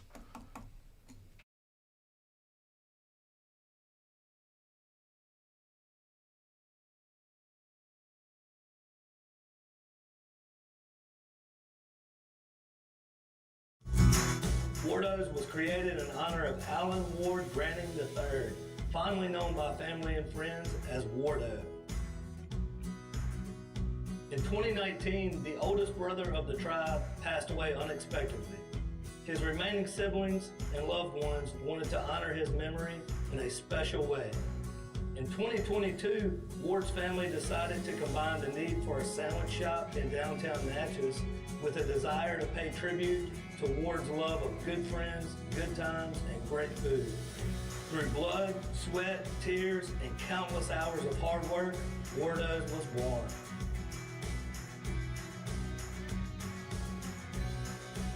So go visit Wardo's today at 309 North Broadway Street in Natchez, where the po' boys are so good, you'll swear you're in Cajun country. Hey, Miss Lou, come visit us, Tom and Wright Granning at GOMART on the Go Deli. GOMART has clean restrooms, community coffee, an awesome beer cave, and a great selection of anything you may need. Located at the corner of Highland Boulevard and Highway 61 South in Natchez. Also stop by Wardo's Po' Boys at 309 North Broadway on the beautiful Natchez Bluff. Where everyone is family.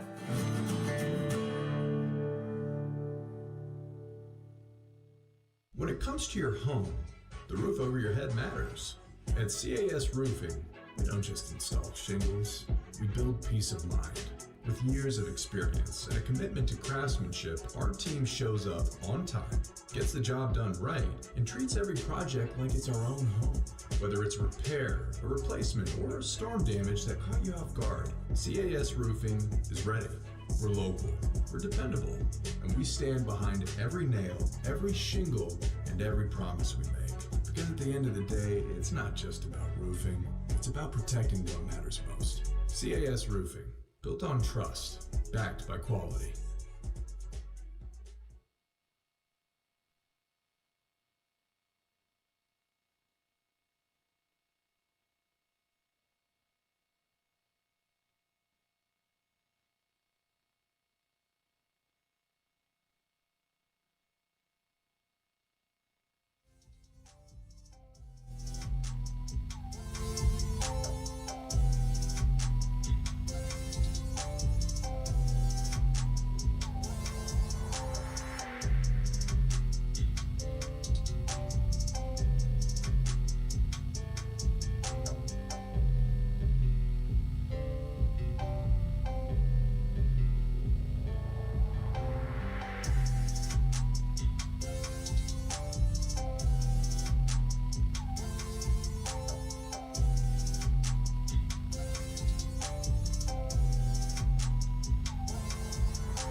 All right, welcome back here as we close out hour number 2 on this Friday morning. We appreciate everybody hanging out with us here as we are live from our Southern Regional Medical Center studios, brought to you by FanDuel every single day. And speaking of FanDuel, I'm sure Mr. Fun will be making his way in shortly to see if now that he's got a win in his back pocket as he took the Spurs last night, he can get back on a roll.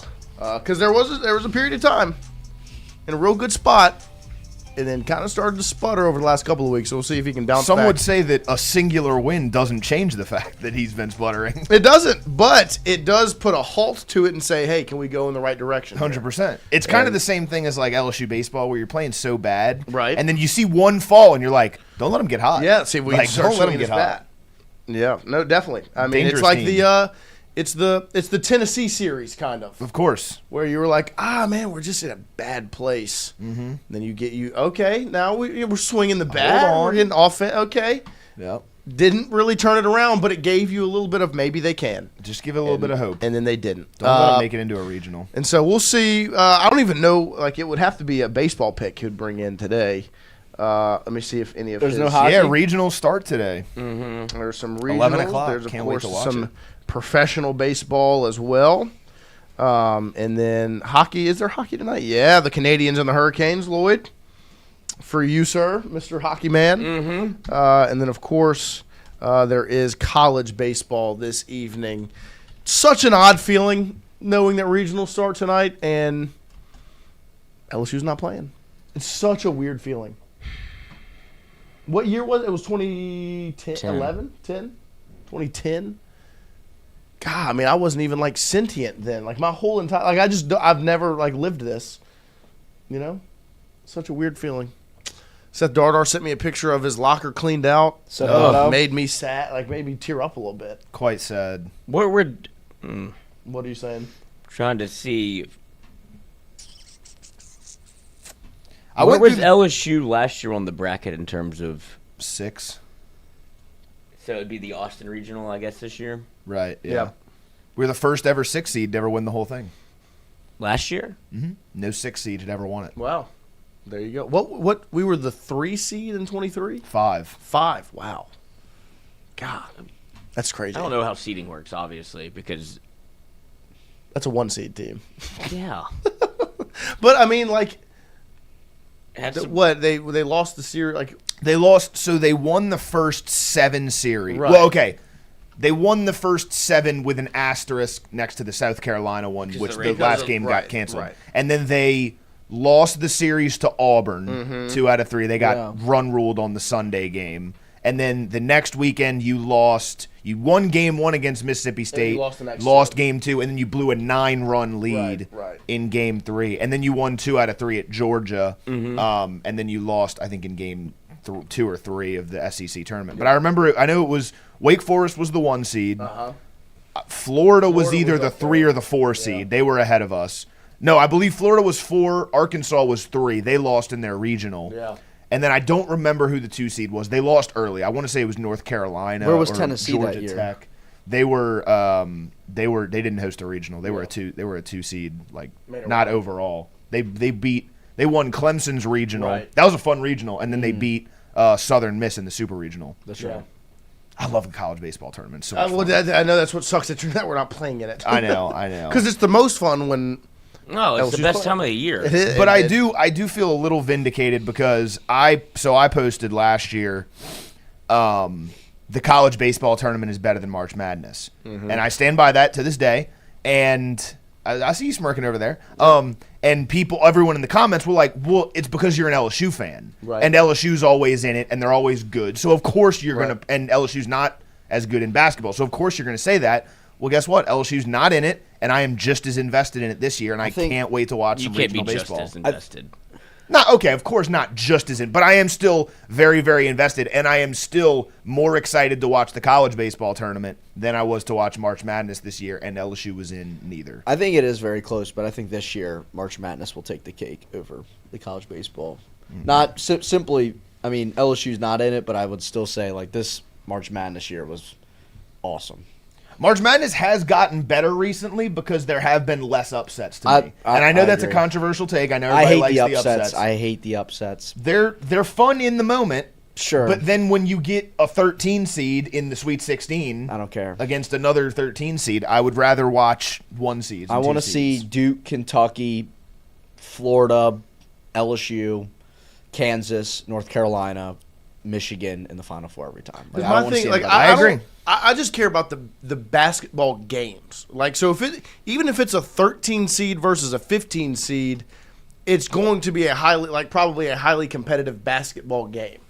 Now, the problem is when it becomes a 14 seed versus a 1 seed and like the Elite Eight, and it's like, well, this sucks. You know what I mean? Because it's a blowout. So I don't really care about the names of the teams or the logos or the rankings. I care about, are the games good? And majority of the time, if there's a Cinderella story at some point when they lose, it's probably a blowout. But I don't really mind it. I hear you a little bit, but I really like the reason why I like the Blue Bloods so much is because usually those are lottery picks, and I want to watch lottery picks late in the tournament. So whenever a lottery picks late in the tournament, they're usually on one of these Blue Blood teams that I like.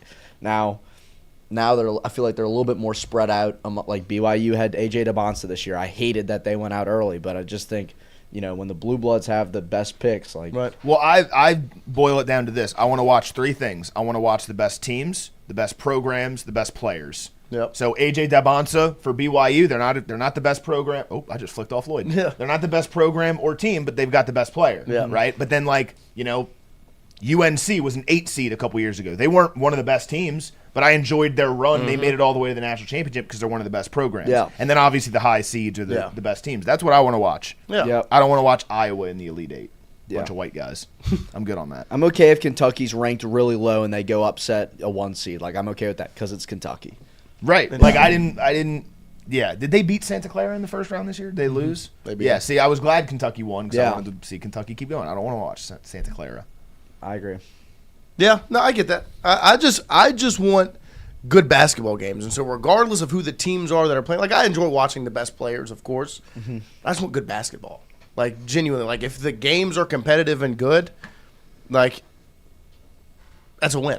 I agree. Like and that's like the Santa Clara Kentucky game. Even if Santa Clara wins that game's a W because it went to OT. You had an awesome moment of the 3 made by Santa Clara, and then the big 3 by Kentucky at the end. Like that's a win. Like that's what to me for a first round it's okay, but I will hate that Kentucky's not matched up against the next round team that would be like a so even if Santa Arkansas Clara or something. even if Santa Clara ends up battling in that game. And it being a good game. Yeah, the game's good, but I don't care because I want I'm thinking ahead. I'm saying the next round. Yeah. Like even if Santa Clara goes to the next round and battles in that game and it's a good game, you're still upset about it? Yeah, honestly. Because the logo's not there. Yeah, I want Kentucky there. Yeah, that's how I feel. Mr. Fun, you want your seat? Yes. All right, senor. Hop on up, GB. Side seat. I look fatter over there. Hey, check this out. GB. GB. Look at Rohan. How about that, huh? Rookie card? I think so. Did he give it to you guys? No, it got given Carter Bryant. Power Hour LSU. He delivered a gift. We gave him. What's up? Oh, we're doing well, sir. How are you? How are you? I'm good. Better? Yeah, I won a game last night, finally. God, dude, I literally had a moment where I was just like, I got to stop. That little rock bottom feeling? Took a day off. I took a day off, and I said, let me jump back on this horse. And so I got to play for you today, too. But I like some college baseball stuff today, too. There we go. So the play you have for us today, what sport is it? It's what Major League Baseball. And Major League Baseball. Tonight. Okay. It's tonight. So we can. Y'all want me to give it to you? We can go straight to it. Yeah, I guess so. Right, no, bury the lead. I'm going Milwaukee Brewers. The Brewers. Let's see. And how many units? Whatever's left. I'm down to $250 in my 30 account. There we go. Play. So I'm going all in on it. Oh, so the so Brewers that's at a the 2.5 unit. Brewers at the Astros. At the Astros. 7:11 p.m. tonight. Always open. It is. Mizorowski. It is not. Brewers money line is minus 118. Mm-hmm. So there you go, minus 118 on the money line yesterday. for the Brewers. I play 5-unit play. And Cajun Curveball $2 super chat. 2 claps ready. I want some college baseball plays for the regionals. All right. So let's see. All right. I like. Xavier said, I thought Mr. Fun was going to get a haircut. Oh, nice. Put me on camera. I haven't looked at Cajun Curveball. I haven't looked at the individual games. This is for a today haircut. yet. Yeah. What's his name? Who said that? No, Sabrion. Say, Look, it's gone. yeah, it does look better on the sides. They did something. Cleaned up. I think the shorter it looks on the sides, the better the top looks, right? Mm-hmm. Well, yeah, because it evens itself out Yeah. a little bit. I'm getting closer and closer to fully shaving it, but my family vetoed it, The and they win. Yeah, Fair enough. That is valid. what are you doing over there? Not you. What are you doing? Me? That's why I haven't buzzed my head yet. Oh. I think you should. Well, I have to go to Who is that? Washington. Arsenal, Thierry Henry. Check that out. Sick. PSG big see. tomorrow. Fuck you. Yeah, I agree. I agree. Arsenal Me and Noah. plus. Me and Noah. Arsenal to cover. All right. Actually, PSG. Arsenal's favored. PSG Early all college the way. baseball. All right, so college baseball. Let's see. I've been looking at it. So I like Tennessee big against East Carolina. No. I really do. Let's see. So I will say I haven't looked at I've been looking at the individual games. If you want a longer term, a little bit longer odds play, Coastal Carolina to go to Omaha. I like. They are in A little future. Yeah, they play either in the Florida State or the Alabama regional. I don't think either of those teams are super good. They've got good pitching. They're going to their coach is going to South Carolina. That prick. Kevin Schnall. We're going to He's South coming Carolina. to the SU. Good. Yep, I got shows that this morning. Welcome to the big time. I would not go to South Carolina if I was him. No, Here's the deal. Why would you want to go compete with Dawn Staley? I wouldn't. So a buddy of mine and I were talking about this morning. The downfall of South Carolina baseball was the uptick of South Carolina women's basketball. When Dawn Staley came in, South Carolina baseball went down. And they just won, what, back-to-back? Back-to-back? 10, National 11 championships, maybe? yeah. So, yeah. And then that program became forgotten about in baseball-wise. Because They that's got a kind of... beautiful park. Oh, they do. Yeah, I mean, they're the Founders, last yeah. back-to-back national champions. Yeah. And Yeah. then they had... That was like when South Carolina was on a little bit of a run. They had Spurrier. Yeah. So when football is good, everything kind of... A rising tide lifts all ships. as Yeah, they had a say. great 2010s. They went to the Final Four in basketball with Sindarius Thornwell. Yeah. Yep. Where's Computer Boy? Oh, He's not an everyday guy. He's not here today. Oh. You got to I earn thought that. Manny didn't come back. Hey, we've had that happen before. We have many times. Jacob? That is his name, Jacob. I don't want to call him Well, Computer according Boy. to That was Wyatt, weird. it's Well, no, Tyler. we just call him Computer. Computer. See, I've got a college baseball pick. I've got NC State money line versus UCF. What makes you? LSU beat UCF. Shout out NC State. We don't hate you that much. And look, I appreciate NC State and all they've done for LSU Tommy White. athletics. When do they play? Hey, LSU did NC State some favors too now. They play at 5 p.m. Mikey Ryan. That's what I'm saying, and that's the only reason I've really seen NC State 5 p.m. baseball. But it's just really, You're betting against teams that LSU beat. yeah. I just put in a little 4-leg parlay. I have no Okay. inside knowledge, purely vibes. All right, Yep. let's go. Coastal Carolina -2.5. we're Alabama taking run lines. -4.5. a Coastal -2.5. All right. Alabama -4.5.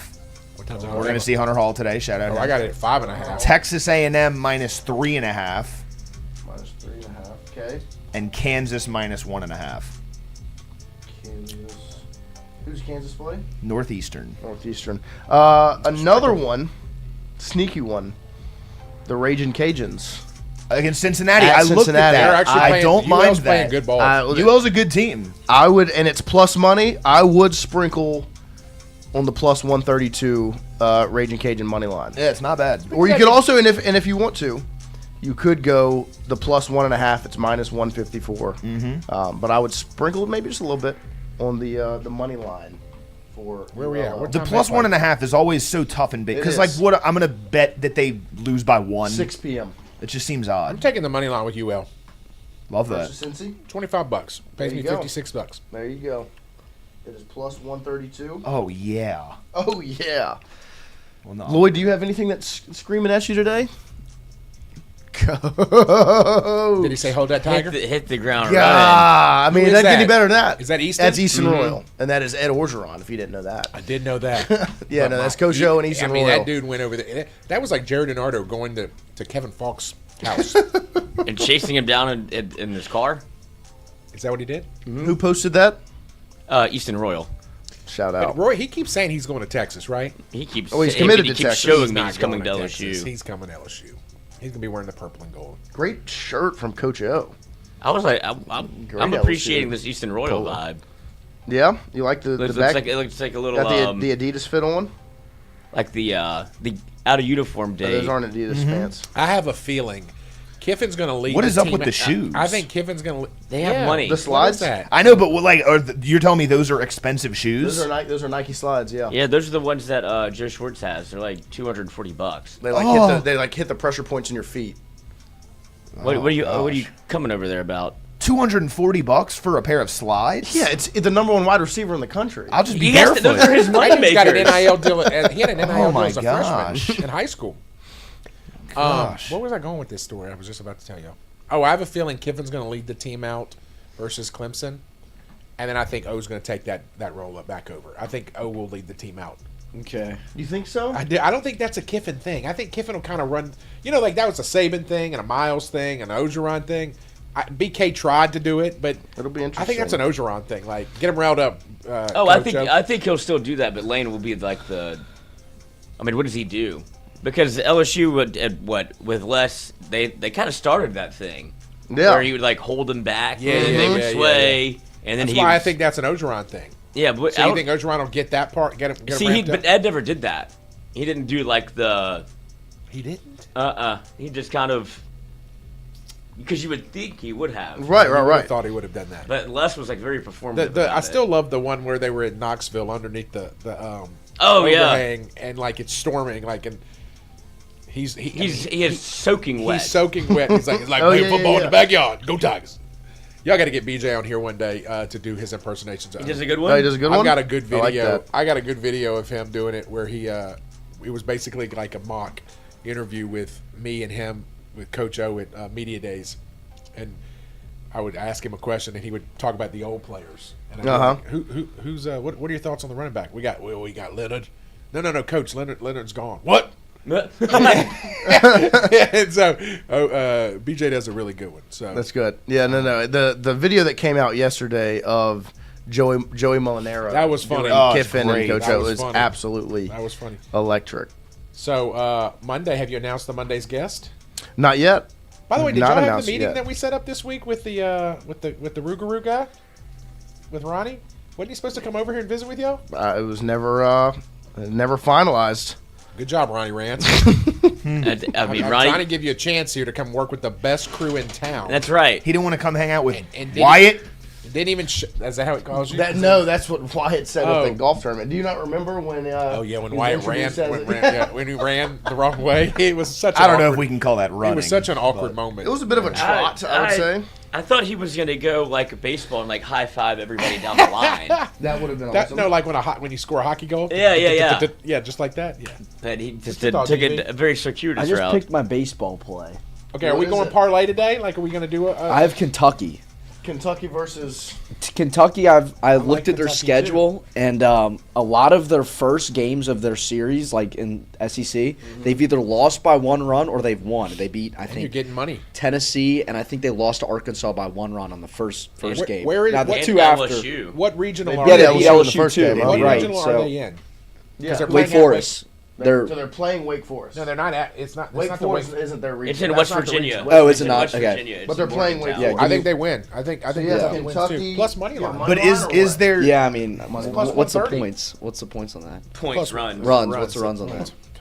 Gosh. Plus what? You can't gamble. It's not, you can't gamble, so it's So okay. you don't know how to gamble, right? So that's good. Well, I mean, what's the plus on that? I got plus 130. That means $100 wins me. No. What's the Oh, the plus run 1.5? line? Yeah, Plus just give me 1.5. money line. Yeah, money line. Money might as line well plus take money. 136. Let's do it. Yeah. It was a GB special of the day. That's right. What is that supposed to mean? Damn. Yeah, you mean it's gonna hit? I agree. Hanging out in Coates Hall, GB. GB. Let's see. So we're gonna go. We'll go parlay. They are pitching their ace today. That's what I was looking to see. Kentucky, Jackson Jelkins. Well, there's money to be made in the 2-3 game. Yeah, Because 100%. everybody has to pitch their best guys, right. and generally the 2 ace is better than the 3 ace. Right. I mean, unless you're playing LSU at 3. Well, that's what I was trying to. I saw a post last night. There's a lot of 1 seeds that are actually pitching off today. Interesting. So I was gonna see if I could maybe wait and go with the game 2. see some 4 seeds. So which one of these would you like to be your? So are we just going to do a pick college of the baseball day. parlay? Is that what I'll we'll do. We can. Okay, because I'll find me a college baseball. I'll do team. A&M. You're gonna go A&M? Are you going A&M money line? No, the runs. A&M Minus minus 3.5. 3.5. Because that's what the line is. But they're playing against Lamar. Let me ask you: is Will Davis coaching this? Because he took the Houston believe he is. Okay, Yeah. all right, But he did and it's take the at UC A&M too. The Yeah, it's their okay. regional. All Yeah. right, I'm going to take a minus 3.5. All right, let me see. Okay, so we currently have Kentucky money line, and we have A&M minus 3.5. Lloyd, do you have one that speaks to you, sir? I can't decide if I want to go ULL money line or if I want to go NC State money line. Let's give us something fun to watch tonight, boys. I'm gonna go Raging Cajuns. Give me ULL money line, Money line plus 1. over We're getting some plus money here, boys. over Cincinnati. Love it. If I can find it. There it goes, plus 132. So far, Raging Cajun money line, Kentucky Wildcat money line, A&M minus 3.5 runs.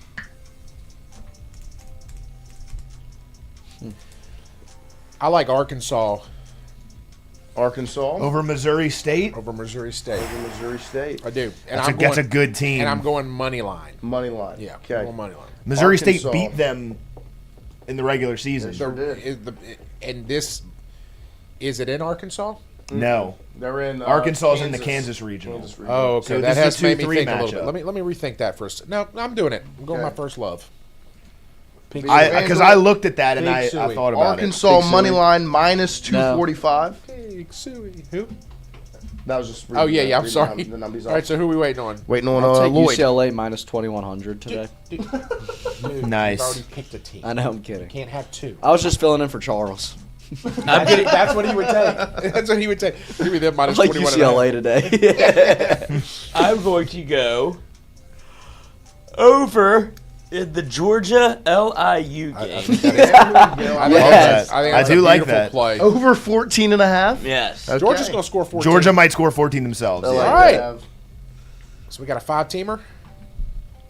It should be. Let's see. Over Well, we got to throw in our random Turkish basketball pick, right? LIU's That win last today? No. Oh, yeah. 1, 2, 3, They lost by 4. 24.5. Yeah, they lost by 25. LIU's Or last 24. 5 games, they lost by a lot. they've scored 22, 10, 11, 12, yeah. and 12. Oh yeah. Well, Who's like that? bad teams, but still, yeah. Hey, they got Georgia, their- Hey, Georgia will score. If you can hit him 14. out, you can hit him out. you scored 22 against and anybody. you can hit him Yeah. out at Georgia. That's what. Yep. That's that may really just be the play of the day Yeah, by itself. that We might may just be. need to bet that by So itself. the parlay They do check today. the weather. It is They a. moved there up you game go. 1 to 12 o'clock. So I Wind's don't know. blowing out. Yeah, that's what I was saying. I don't know if it's going this way or this way. It is I don't a know where the stadium a is. 5-leg parlay. We have Kentucky Wildcat money line, A&M Aggies minus 3.5, Ragin' Cajuns money line, Razorbacks money line, and over 14.5 runs for LIU at Georgia. That is plus 2,400. That is $10 to win $240. So there you go. And then the Brewers just straight up today, Mr. Fun Play of the Day. Mr. Fun Play of the 5 Day. unit. 5 unit. There you go. 5 units on Brewers money line at Astros minus 118 on that bad boy. So I will say on the Georgia pick, Georgia not pitching off. They are pitching their ace. Okay. But I do think Georgia hey, could LSU still score if 15 by the themselves. one pitcher LSU was able to hit off of was Georgia's Volchko. ace. Yep, absolutely. And do we remember when Paul Skeens pitched against Tulane? Yep. Needed it. Did Absolutely we needed it. Did we need it? That was a close. It was 7-4. 7-2. Like And he pitched a complete game. I mean, he set up our bullpen for the rest of the series. But, I mean, I remember at the time I thought, Jay, and this was before Jay was Jay, right? I was questioning him like, that you don't do that at LSU. Like, you pitch – who would we have pitched? Ty Floyd. Ty Floyd. But And Ty, lost. like people You forget. think we'd have lost with Ty Floyd against Tulane? Yeah, he'd have walked the house.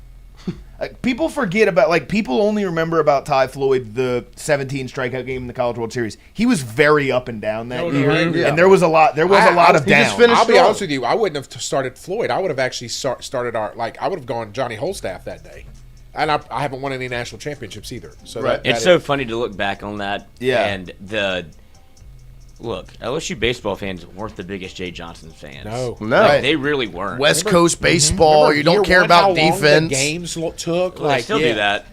Yeah, that hasn't changed. I think, was that his first year or his second year where he literally started, and it may have been Samuel Dutton, he pitched one pitch and he took him out of the game. As a starter, not as a reliever. Like he started Dutton, it may have not have been Dutton. I don't want to give Dutton disrespect, but I think it was. He literally threw one pitch, and Jay took him out. I'm like, never mind. Boy, this is going to be a hell of a long day. Yeah. But I do miss being at the box today, boys. Oh my gosh. Oh, yeah, that's what I was just saying. Like showing my age a little bit, but I just don't have any memories of this not being the case. 2010 was the last time I was 8 years old. I don't remember that. And so I don't really remember 2010. 2011. 2011. I was still at the Alumni Association. That was, 15 years ago? Yep. Yeah. But we should have gotten in that year, shouldn't we? Yep. I did look through the schedule while we were talking We were to like Johnny. at the 30 RPI, right? It was very interesting. They're 13 and 17 in conference play. That's what killed them. Right, but you lost the majority of your series. They got swept a couple times in there. But they also... How'd we do in Hoover? They didn't get invited. They didn't make it to Hoover. That's why we didn't Which go. kills you also. That's but, it. in the non-conference, you swept Cal State Fullerton, which is a big... Cal State Fullerton is good. At that point, they were real good. Right, that's not a powerhouse. That's the key. If you go to Hoover and win a game or two, you're probably... 100%. I remember, I remember I was on my way home from San Diego, going to the San Diego Alumni Crawfish Boil, and we landed in Dallas or whatever on Selection Monday. And I was watching the selection. I was like, have they not announced this yet, or did I miss it? Like, where's LSU? And I'm like, they didn't. So before that, I guess Maneri's first year was the first time. That was before that was been the time before when we didn't make it, right? Because Maneri's first year we were down. I don't remember. I was barely sentient. Is this the first? How long has it been for Jay? Since he's missed the tournament? Yeah. Oh, it's probably been a while. I doubt he missed it at Arizona. I was going to say, but, and again, this is where I go back to my statement of, the defending national champion should have an auto bid. Yeah. Because you're behind the 8 ball so much with recruiting. Yeah. But now think about it for Jay. He got a 30-day. He got a head start. He got a 30-day head start. Yeah. No, 100%. Just hope he's got the. I hope we got the money. So, is it true? Is there a chance that the 3 dudes are coming back? Curiel's not coming back. Okay. I just don't see. That's the one I don't think either. Yeah, I think if you get Milam and Jake Brown, I think Milam and Jake Brown, you have a real chance to be able to pull it off, especially Milam. It obviously comes down to the draft, but Curiel, it would be a bad decision.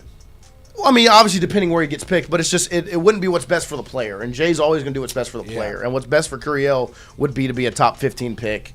Get paid over slot. Yeah, and I don't think if you're let's just say you pick 15 and you come back to LSU for your junior year and you become the number 2 pick. Is there a big enough difference? There's a pretty big gap, but there's a huge risk associated with it. Very much so. You already got hurt this year. You have the millions of dollars sitting right there waiting on you. And he won't say how he got hurt, right? He said it was stupid. Right. The biggest thing is the plan the whole time. And the mindset we've had the whole time is he's here for 2 years. That's been the whole. Yeah. And we had the conversation when we started playing well last year. It was like, well, just remember, he's going to be a draft eligible sophomore. You're only going to get the 2 years, and you got a national championship out of him. What he did when he went on the show, and Lloyd said it earlier, he did what he's supposed to do.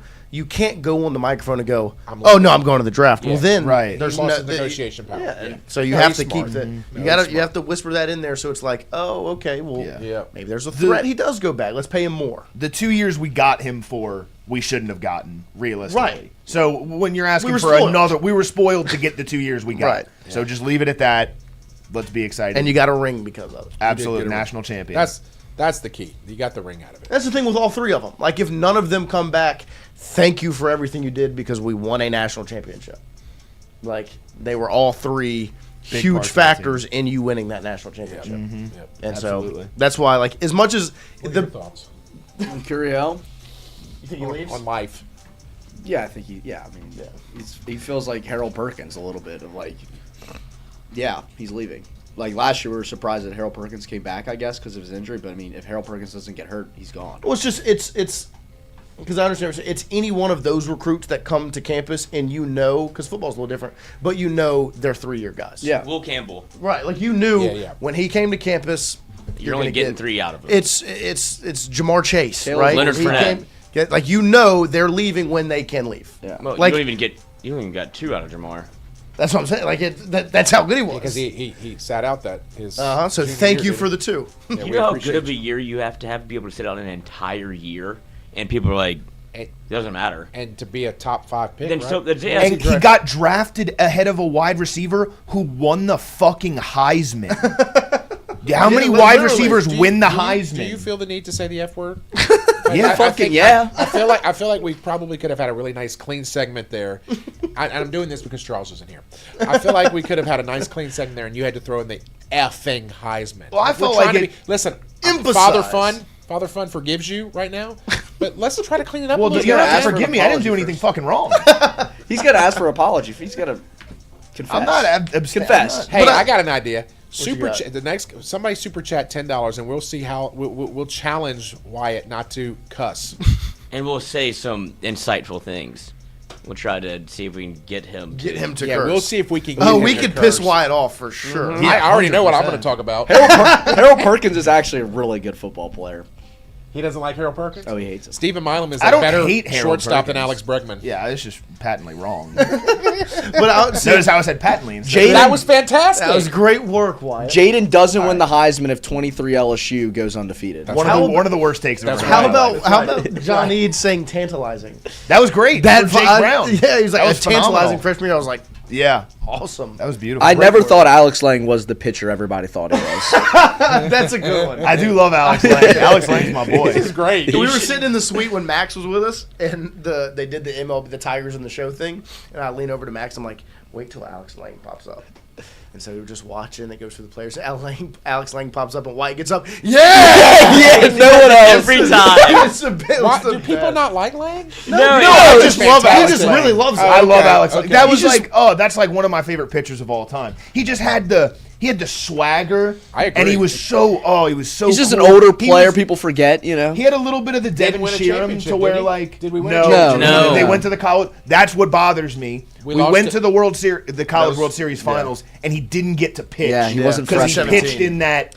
It wasn't the winner go home game. No, he took he got us. He pitched against Oregon State to get us to the and shoved. Yeah, pitched we great. knew we were going to win that day. He pitched against Florida State in the first game. You lost to Oregon State, and then you beat Florida State, and then he came back to pitch against Oregon State. Yeah. And then who beat Oregon State? Caleb Gilbert. Caleb Gilbert. Shout out that umpire. Horrendous. Yes, it was. We even got the umpire, Stephen Kwan, hit a ball off the wall. And they were like, why didn't they review it? They didn't have a review. No, there was review back then. They didn't review it. They decided not to. No, you couldn't review. You can review. You couldn't review certain things back then. Okay. Now everything is reviewable. Yeah. That at that time was, and that's I think what was part of the thing that changed the game. Because that was definitely a fair ball. I was like, they wanted LSU in the national championship. Oregon State versus Florida would have been terrible.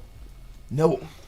Oregon State was 56 No. and 4 for the fan for the fans. There'd have been 50 people there. Yeah, but that would have been because Oregon State was better than LSU. Yeah. Yes, they were. But then we got lucky that Oregon State's ace pitcher was a diddler, and he got ruled ineligible. I got to tell you.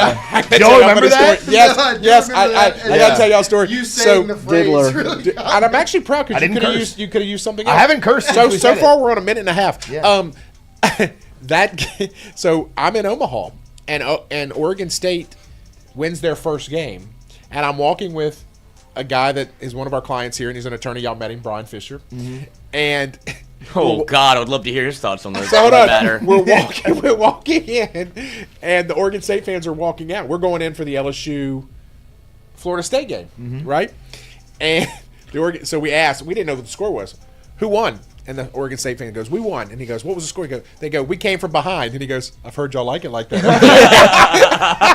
I'm like, "Damn, you're so quick-witted." I'm like, "That was fantastic." I just said, "Damn." Oh, I don't think "damn" is the F word. No, That's not that bad. Strung up by your own retard. Yes. Oh, but no, those 2 games against Oregon State were like one of the peak sports moments of my life. Because that Oregon State, they went and won the national championship the next year. They had Drew Rasmussen, who was an all-star. Trevor Larnach was a big leaguer. Nick Madrigal, Stephen Kwan. That was my Adley Rutschman. Adley Rutschman was a my freshman best catcher. LSU baseball memories until the Jay Johnson. The 100%. because the 2 Wake Forest victories were pretty Oh my- yeah, yeah, spectacular. yeah. But we had no business beating Oregon State twice. That was like back in the day when Ben McDonald, when we beat Texas A&M twice, right before any of y'all were born. Well, even before that, the Super Regional was electric too when they had to take down Brent Rooker and a young Jake Mangum against Mississippi State at home. Oh, and that was when, what's his name was the coach? Canizero. Yeah. Canizero was the coach, and weren't we losing 3-0 like in the 8th inning on the Friday night and came back and won? I believe. Yeah, I think he won 4-3. Yeah, but that's why 2023 was so fun. There were so many parallels to that 2017 team, and it felt like you mended a wound. Like you literally.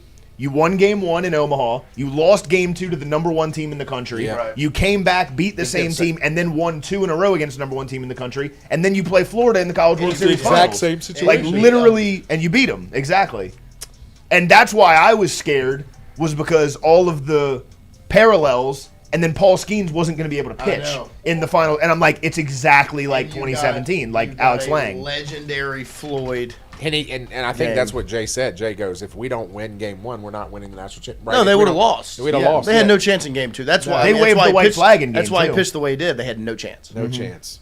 They had no chance. What a great time to be alive. It God, was. and this is such a bummer. We'll be back next year. Like literally, I'm thinking about it, boys. Like I would be about to be leaving to head to the box for the 1 o'clock first pitch. That I wasn't like super sad about it until I thought like, wow, we could actually be heading to the sweep baseball today. right now. And so think about it. That is sad. Charles wouldn't have been here. BJ wouldn't have been. So I would have a few extra seats.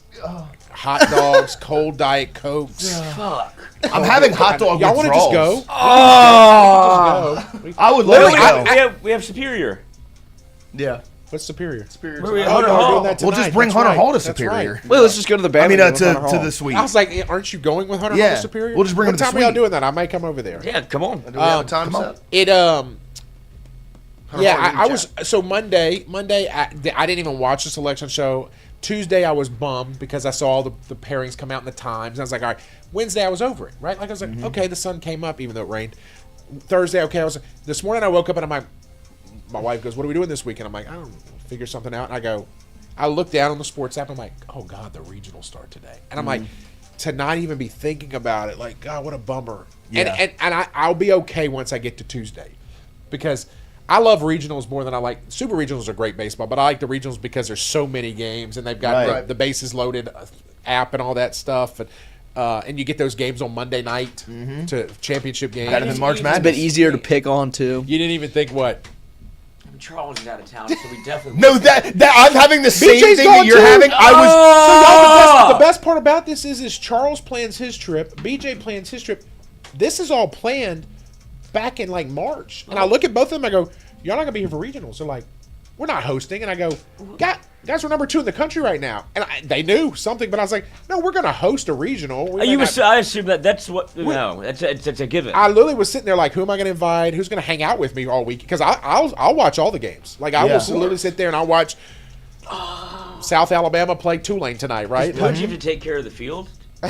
Today? Uh-huh. Yeah, he's working right now. So that's why he's not here. I literally was not. I made my This peace summer with it. field Was not crew. sad until he brought up the suite. Like we could be in the suite today. Oh no! See, I got This makes me feel so much worse. God bless you. Bless you. Thank you. Thank you. ever since I so realized good-looking. it didn't hit me until like 9:30 this morning. 100%. I haven't really talked since then. I've been just fucking mad. Yeah. Yeah, I'm pretty upset. It's Moment of silence, guys. Moment of silence. Amen. Amen. Yeah. Never again. It does suck. Yeah, never. Yeah. What a bummer. I'm sorry that I brought this. No, I mean, I would just have play baseball today. We could go play baseball today. Mr. Sad. I think I just have like blocked it out. Let's go to like Hitter's house and like just go hit some. Yeah, Let's that'd go be get some fun. balls. Let's go get some balls. Let's go play baseball. I bet Jay will let In the us. box? I bet Jay will let us on the field, right? I mean, like Jay's not answering any phone calls today. No. he said he's not watching it either, No, right? he is. No, that's what made me sad yesterday because I hadn't seen that quote, And it Seth Dardar in the chat. Seth Dodo. No! Seth Dodo. What did You he should not say? be in the chat What did today, he say? Seth Dodo. What did he say? He just said heartbreak emoji. Oh, Seth Dodo. Seth, come over here. Yeah. Come hang out with pull up. us. We'll bring you to the suite. Come hang. I'll bring you to the suite, Seth. Come to Superior with By the us. way, Seth, you can come to a game next year with us in the suite. Hell yeah. So He's coming to all the games. Yeah. Yeah, Chrissy, you're out. Seth Dodo. Sorry, GB. Hey, don't kick your cameraman out like that, motherfucker. Look at him love it. cursing. All right. Hey, language. We're No, trying that to be was- a hey. clean, wholesome All right. family. I haven't show. cursed. All right, You get have the, not. I'm so proud get of the you. point. It's felt like a week. Seth. Sucks. That breaks my heart even more. We do love Moment you, of Seth. We silence love you, again. Seth. Yeah, moment of Seth silence. Dardar. Seth. Seth Dodo. Amen. Amen. We love you, Seth. We should have played some Amazing Grace or something at that point. No, they'll get Ave copyrighted. Maria. Oh. Yeah, Actually, you could have just sang Ave Yeah, Maria. just sing Ave all right, Maria. All right, you ready?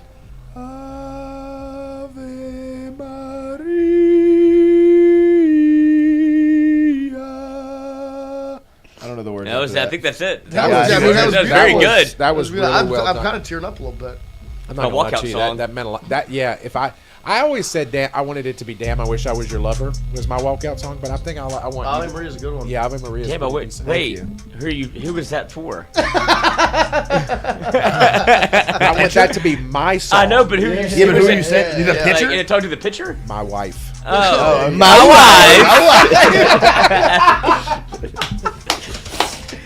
My wife, Mr. Fun. Do we have MLB Miss Fun. conversation? Huh? I don't know, but we'll have regional ball in there if I want to watch that. I mean, Lego Batman. Oh man. We should fire up NCAA 06 baseball. Oh, what a game! Great. What a game! Did you play it? Yeah, of course I played. See, I wasn't. I was. I'm not playing on the him. P- I'm on not the young. PlayStation 2. I was too young. I'm not playing him in anything. No, this me guy either. literally, like, He has his own. stomped you. Yes, I mean he literally has his He own was like playing code. a different He game cha- than you. Well, yeah, he changed like different. Okay, I'm gonna go back off here, and I'm like, man, this isn't real football. Like we're just having a good It time is, eating though, it's Cheetos. almost too This real. guy literally. Well, there's money on the line. Was there? Yeah, you $100 It bucks. was 100 or 25. I don't remember. What I it thought was. we went to 25 after you changed all the settings. I think I was like, okay, this guy's professional, right? So I think I do owe you $25. Right? Yeah. Yeah, All right, I'll Venmo me you. and Mr. No, Fun were you've having done just a more than classic enough. game of Oh. fucking ball. Fucking ball. Mo 9, $2 Super Chat, 2 claps. Oh wow! Wyatt should have started singing the Ozempic song. Comes out of nowhere. Damn. Mo was actually very nice. Come on, Wyatt, do it. I ain't You know. clapping. I want to curse so bad. Don't. You're doing so good. I'm so proud Well, of you you. have to right sing now. the song Yeah. now. If you don't Your curse, mother looks like a bulldog. that's fair. You can say that. Just don't. Cause Ozempic. you know. Wyatt needs it. Oh no. Is that the song? Good job. Nice. That was not well done. W. Christian's one of the worst improv people of all time. Yeah, he Yeah, that's all right. sucks. Besides my wife. Yeah. My wife. See if you can turn red real quick. Yeah, I'm no. not red. It's a superpower. It is. Oh man, now I really am sad. I know. Me too. Seth. Me too. It's okay. We've got each other. We need Seth to Man. come in and watch some regional baseball with us. You think today. he wants to watch? I don't want to watch. Nobody wants to watch. No. baseball. What is Seth doing Well, I do right wanna now? watch Actually, I don't. What's he doing? Seth, what are you doing What today? is he doing? And we already cleaned out his locker, Oh god. so that's sad Send me a too. picture of it. You got any like? Can I see it? You got any cool gear we can have? Oh, can I have a glove? I need one. I need a bat. If he has I'm an not gonna extra lie, we need a armband. bat here, guys. I need another armband. We need a bat. I want an arm sleeve. I want to wear an arm sleeve on the show. Oh, Is Will Wade having a basketball camp this year? Ozempic. I haven't seen anything else. Which one? That one over there. It doesn't have the number on it. Seth, if you're listening, if you donate an arm sleeve to me, I will wear it on the show every day for the Every rest day. of my life. Shout out the to the rest shout of- out to the NOLA orphans. Shout out to the NOLA orphans. I want a glove. great I need team. A glove. I want an arm. I sleeve. left my glove at Christian's. I want a shooter sleeve. A oh, my baseball Oh. glove. That's okay. No one's using it. No one's left-handed. Yeah, I know. I've Oh, Seth Darnold, always got- we need to make a Beach trip. beach trip happen. Oh Wait, Does he want yeah. to go to Biloxi with us? Yes. He does. He really wants to go to the there's beach. There beach is the there. beach there. There is, yeah, I yeah. wouldn't go in. I wouldn't get in the water. But I No, mean, or there's the a nice beach. pool. Yeah. I mean, we could. We could go play golf. How does Dardar feel about? He said, "I got y'all." Yes. Glove and an arm sleeve. How does he feel about Cajun's fried chicken? How does he feel about fried chicken? I'm sure he's gonna love it. Probably good. He's Cajun probably good fried. with it. Cajun fried chicken is legit. Yeah. Don't And worry you about you that. had it the worst way possible. I did. To Yeah, go. I In the did. car. No, at second dinner. Yeah, after eating a Second meal. lunch. Second, Calm yeah. down. Okay. Yep. Well, that's really, better. Waffle House was breakfast, and then I just had lunch. It just happened to be 15 I minutes need later. a casino trip bad. Oh, Do you? We tried that. I do. I need a casino trip bad. One When month. did we go? For your birthday, two right? Saturdays ago. No, the 5 Saturday a.m. before. 5 a.m. We y'all got went? home at 5. No, we got Oh. home at 5 a.m. Would y'all play anything, or did you just go drink? No, we just talked. I mean, I was going to play, but then we ended up just having conversation. Just the two of y'all? No, we ran into some friends, Oh. and we just ended up talking about LSU baseball for Hours. a long time. Well, LSU baseball. We'll be back. Next year at this time, boys, we'll be getting ready to head We to will the be. box. We will be. That's a whole What is year. that? What is this? This guy got banned from Six Flags for trying to eat nuggets on the roller coaster. Why would they ban him? Okay. It got I have a all feeling it was over probably everyone. a mess. Is that his friend that he's dipping? Uh-huh. That would, yeah. Oh, see, I'm thinking it's like the shut down one in New Orleans, and there's no one there. But I guess this Nope. is an open There Six are Flags. people on that roller coaster. Which Yeah, Six that's Flags tough. is that that's near a beach? Myrtle Beach? Gee. Maybe. Is there a Six I've Flags never in been to Myrtle the Six That's a Flags. good question. I don't know. Beach? I mean, there was one in Houston. There, Atlanta? Astro World. Remember Astro World? Did you ever Travis go to that? Scott? Overrated album. Mo9, $2 super chat, 2 claps, ready. Is that Seth, was Wyatt the best first baseman in the state? There you go. The streets are wondering. The panel of very informed judges already made that decision. But Seth probably agrees, I would assume. You played with Seth, He did. NOLA Orphans. and Seth went on to a really good college career, and you're sitting here with us. And then Yeah. Seth is going to be sitting with here us. with us. That's what I feel bad for I him. actually Not think- only did he miss regionals, I'm in a better position. I'd rather be here. I'm afraid that Seth's going to take your spot. No, Seth can't take my spot. You think he can get me out this chair? You did take the jaws I got of life you out of to that get me chair out this. when When? Will was here. I gave up my chair. Well, I know, but that's getting you out of the No, chair. no. I gave it up on my He own dominated volition. you. It's okay. So on Monday, how are we doing it? What's the setup for Monday? I don't know yet. We got to figure out the setup because it won't be as packed of a room. It'll probably be you and Wyatt. GB will get kicked out of his chair. We gotta figure out what we can ask him about. Wyatt was the #1 first baseman in the country when we were 9. There you go, Seth Arnold. Tell Ro. There you go, to let Ro know. Cajun Curveball, $10 super chat. $10. 10 claps. Ready. That was good. Nothing will ever compare to 2008 Always Super. leaving you hanging. The BS hidden ball trick was a youngin' and remember grown women down the third baseline yelling obscenities. Avi Sanchez nearly punched the ref and Maneri. Good memories. There are so many You memories. see Irvine? Yep. I wouldn't know. I don't remember. Yeah, that was the last game in the box, wasn't There it? you go. The last weekend in the box. Wow. The old box. Moment of silence. Amen. There Amen. you go. Yeah, there you go. Seth Dardar in the chat right there. Wyatt was the #1 first baseman in the country Look, when we you were 9. guys know I don't like to toot my own horn. But, I mean, look, that's Sev Dowdow, you straight should from have the fumbled horse's him. mouth. I don't know what to tell you. There you go. I'm him. Certified. I'm says him. Denver They don't know about me. They Who do you think you are? I I am. am. That's Electric. right. Yeah, we're going to announce Monday's guest over the weekend. Oh shit! Did I already break that? No. You haven't officially broken it yet. Because I'm working on a. Nick Saban.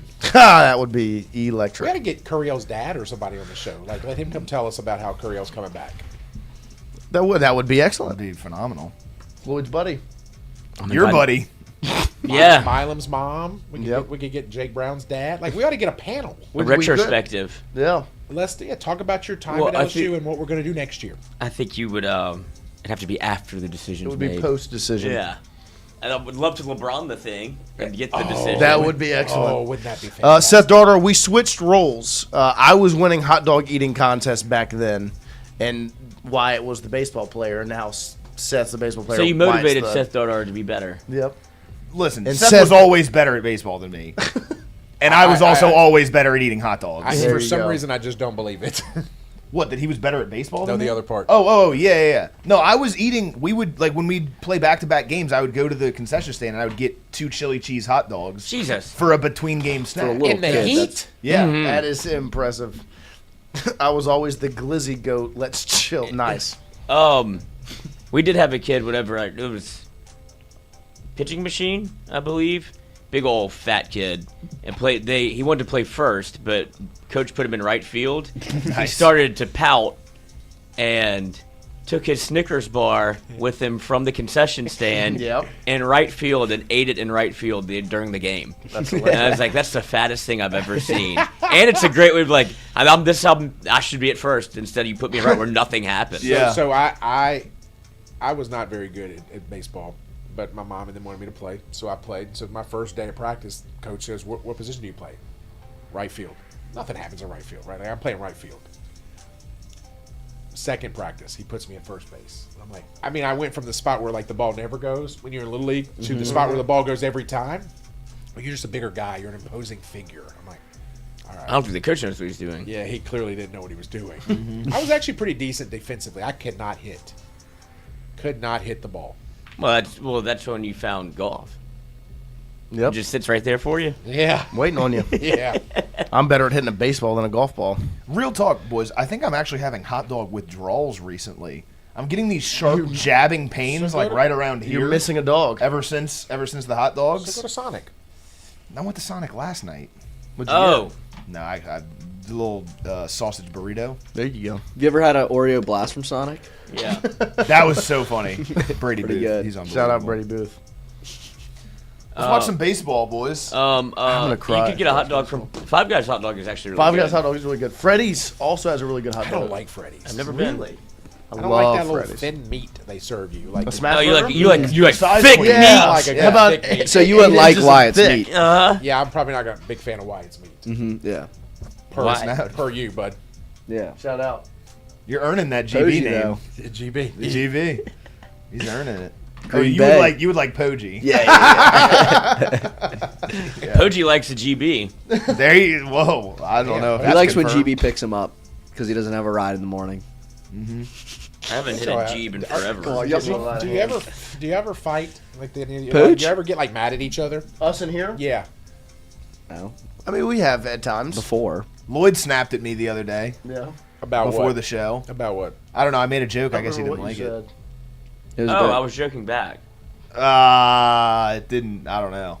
We don't ever get like correcting you. angry at each other. That's good. Lloyd and I have bickered before. I've gotten mad at Christian before. We're like 15 minutes late for the show because he said he could do this. Oh. And I was like, no, you can't. Well, we were talking about like tidiness. And I disrespected the desk you have. And then he threw a water bottle and almost chipped your tooth. Well, I was deserved, but like it did need to happen. I was holding a drink. He threw a water bottle at me, and I was like, that was funny. Christian said something to Lloyd. Lloyd then spit on Christian. I spit back and on Christian him. spit back, which warranted. Which was warranted. The first time Christian's ever like fought back, because. So Christian spits back, and then Lloyd puts Christian in the sleeper hold. Lloyd puts Christian in the sleeper hold, tags him to the ground. Christian spills a beverage all over his face. Mind you, I could not drive, if that makes sense. There was no driving for me. That makes sense. Old turkey. Seth Darnold asked a question. At Wyatt, do you eat them for the shape or the taste? Seth Darnold. Why not both? Okay. Built for speed or comfort. A little bit of both. Wyatt is a fiend for glizzies. It's just like it's like super bad. Yeah. Can't have any phallic shaped foods. Yeah.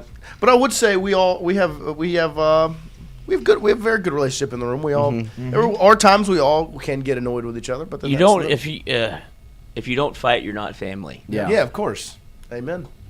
I don't think we've ever been like angry, like in my time. A little annoyed, with little tiffs. Not even like tiffs. I mean, there's sometimes we'll do something that will annoy the other, but then it's not really me. Like I don't really do anything annoying. You're pissing me off right now. They're gonna start fighting if they move in together. Yeah. They're getting there.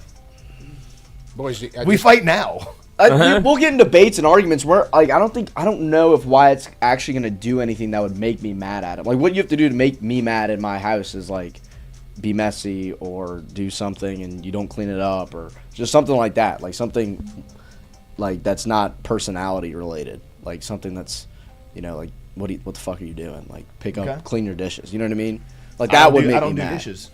But you don't cook. Exactly. So it's fine. Yeah. Perfect. Yeah. Just an FYI, I just got a text. You boys are going to have to represent Southern Regional Medical and Tingle & Co. the annual Rougarou press conference Same lunch. text. Y'all are invited to it. I will not be able to go. It's next Tuesday. It's at Lloyd Cook Alumni Center.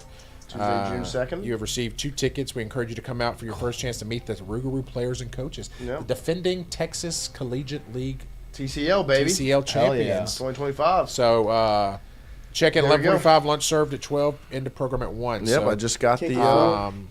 I will not be able to go. We have a beginning of the month staff meeting lunch, so I will not be able to go. So you guys are going to have to represent. Oh, shoot.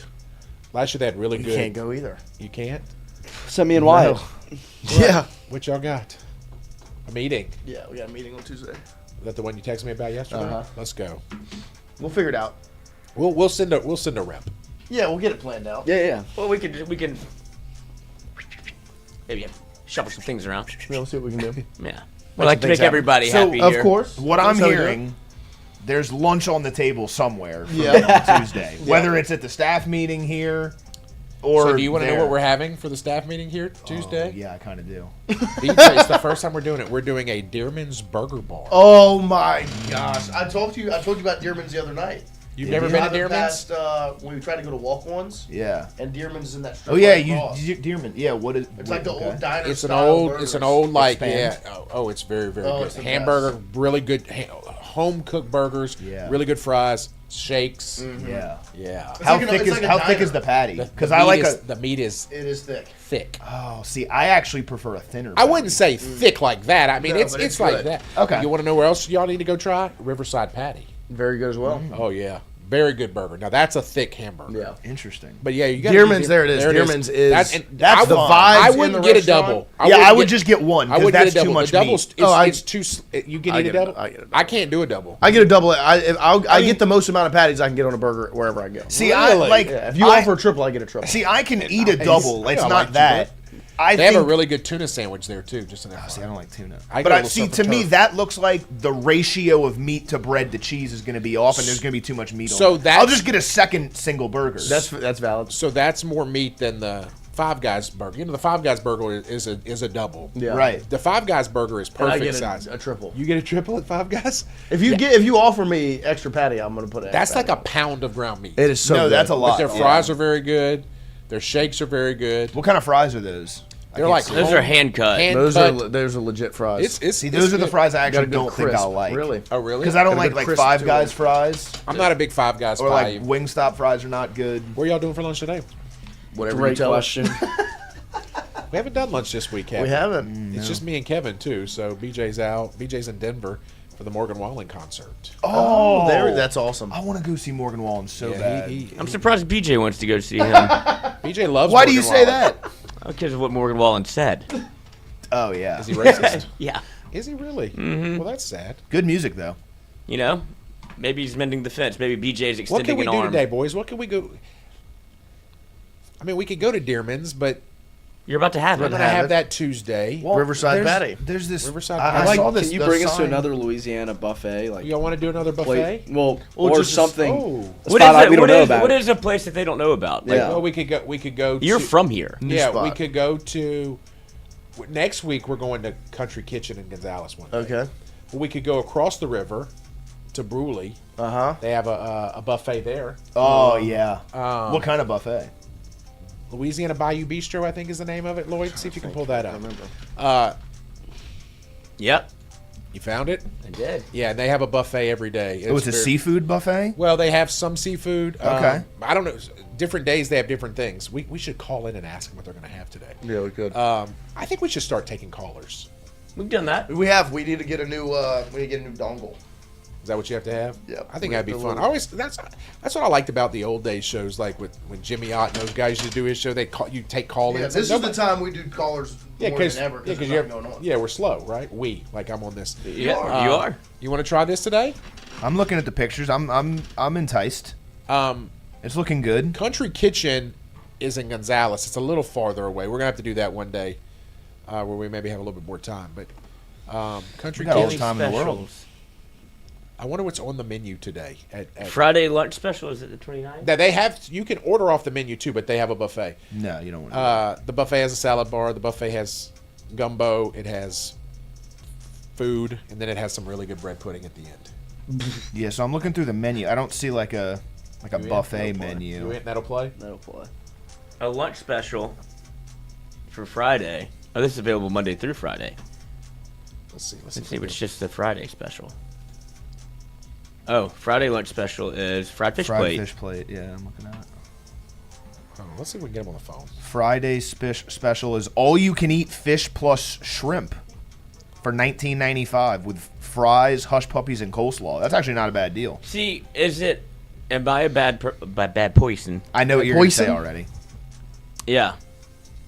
If you just go, you go the buffet and you order off them. What do you? Hey, can you let us know what's on the buffet today? Today is Friday, so it's like a seafood day. So I know we have codfish. There's like stuffed flounder. We have mac and cheese, mustard greens, shrimp stew, green beans, corn, fried chicken, baked chicken, shrimp Alfredo, crawfish enchiladas, crawfish pie. All right, we'll see you there soon. Thank you. She was thinking about it. Yeah. Oh yeah. She was. She didn't know, and then she definitely knew. Yeah. She got on a roll. Friday. Oh, it's all this. Yeah. Boom. Oh, yeah, boys. Boom. That's where we're going to lunch There we today. go. Sounds like a plan. Heck yeah. Heck yeah. Still haven't cursed. I'm proud of you. Look We're how like easy it's it 17 minutes. I know. This Actually, feels maybe like 27 It minutes. feels like months off my life.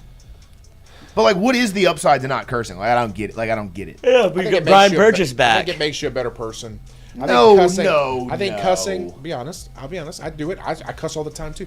I feel like when I cuss, I have this negative energy, right? And so like when I'm like I feel like I'm mad. Like I'm not waking up happy, Mr. Fun, and I'm gonna say a cuss word. So I'm not waking up Mr. Fun going like fuck yeah. Like I'm not saying that, and that's actually a good version of it, right? Mm-hmm. But like when you're like, I'm the best effing whatever.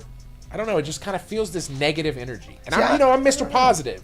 I feel like I have a pretty positive energy too. Maybe I don't know. Maybe I'm wrong. You're depends. smiling. So am I wrong? I think it depends. Oh, does it depend? It depends on the time. I think you're in a good mood majority of the time. I agree. Oh, okay. Yeah. But you are a negative person. You get in a am lot I? of You flip well, quick. You're just opinionated. Right. And so when you hear the opposite of your opinion, Like what? Can you give me an example? let me think. So Noah, you don't cuss, right? No. I'm proud of it. That's awesome. You're raised the right way. Not that you weren't.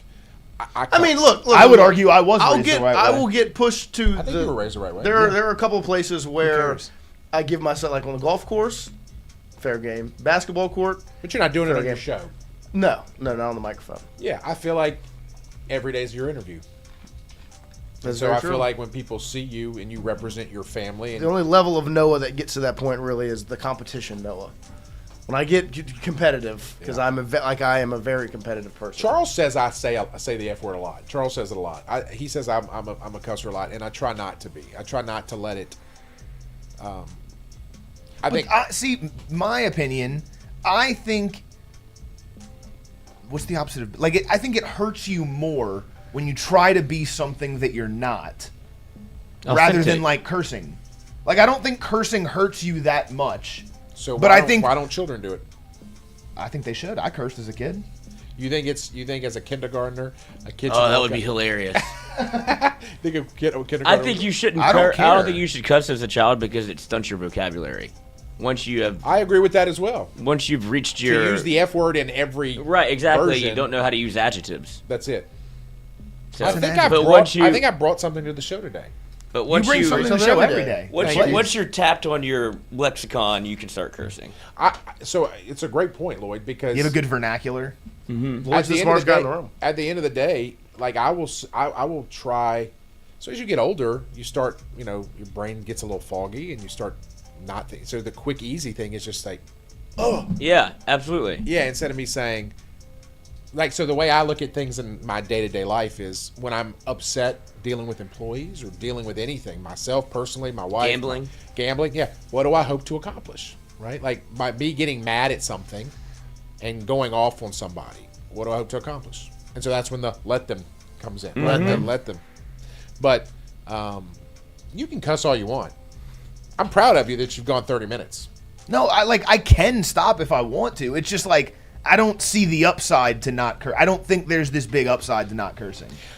It just like this is my take on many things. Is everything is many.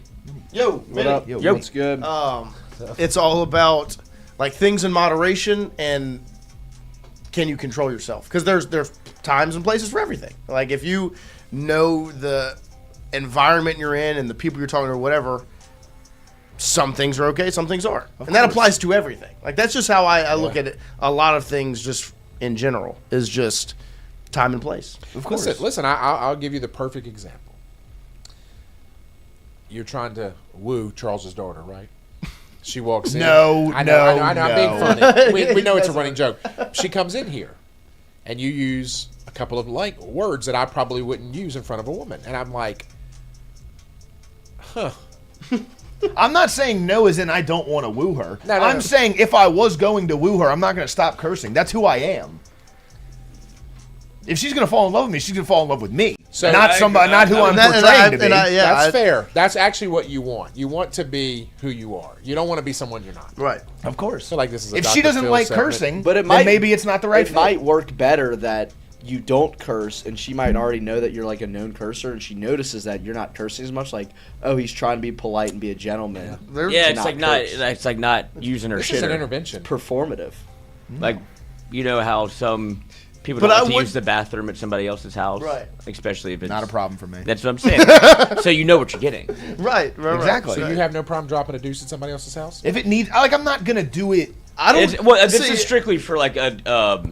I'd imagine like the first time you hang out with a girl, right? You're like, right, of course. I'm not gonna start ripping ass. Yeah, I'm not gonna poot. I'm not gonna fart. Poot. Yeah, I've never. My mom says that. I've never pooted in my life. Yeah, in front of a girl. No, those are farts. Oh, okay. I was like, have you farted in front of your girlfriend? My ex, yeah. Okay. But we had been how long together did for a while. How long did it take? Probably about a year. Yeah, I agree. Listen, I feel. And it all went downhill after that. I also never took a dump, but see, I don't take dumps other than home anyway. Yeah, but you need to. You need to I'm go a home home. pooper. Also I don't like out of your farting in mouth. front of people. To begin But that's with. my thing. I'm is just like, a home dumper. You don't fart in front of people. I don't. Yeah, because I don't want people to fart in front of me. Oh, that doesn't You're apply. in the wrong building. No, I know, but like, you know, You hope that people notice that.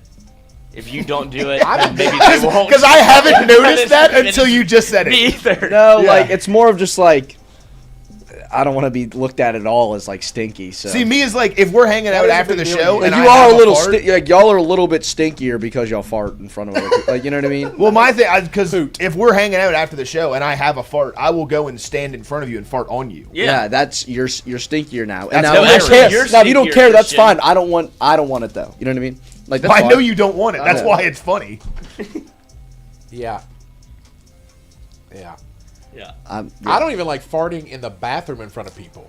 Oh no, I love it. It's the best thing in the world. I don't. It's such this awkward moment, and like that's the place to do it, right? But it's this awkward. I moan in the bathroom. I love it. I love when like there's other people in there, and my dad does the same exact. That's I learned from him. I'll go in there, and if I'm taking a poop, see, didn't say the S word. If I'm taking a poop in there, you're thinking. Yeah, of course. I think every day. If I go in there and like I'll go in there, and if somebody else is in there with me, like in the next stall, because I like to be the guy, because I know everyone else has a little bit of shame in there, and they have your thing of like, oh, I don't want to make a lot of noise, like it's kind of embarrassing. I'll go in there and just blow the roof off the place, and then you don't feel as bad.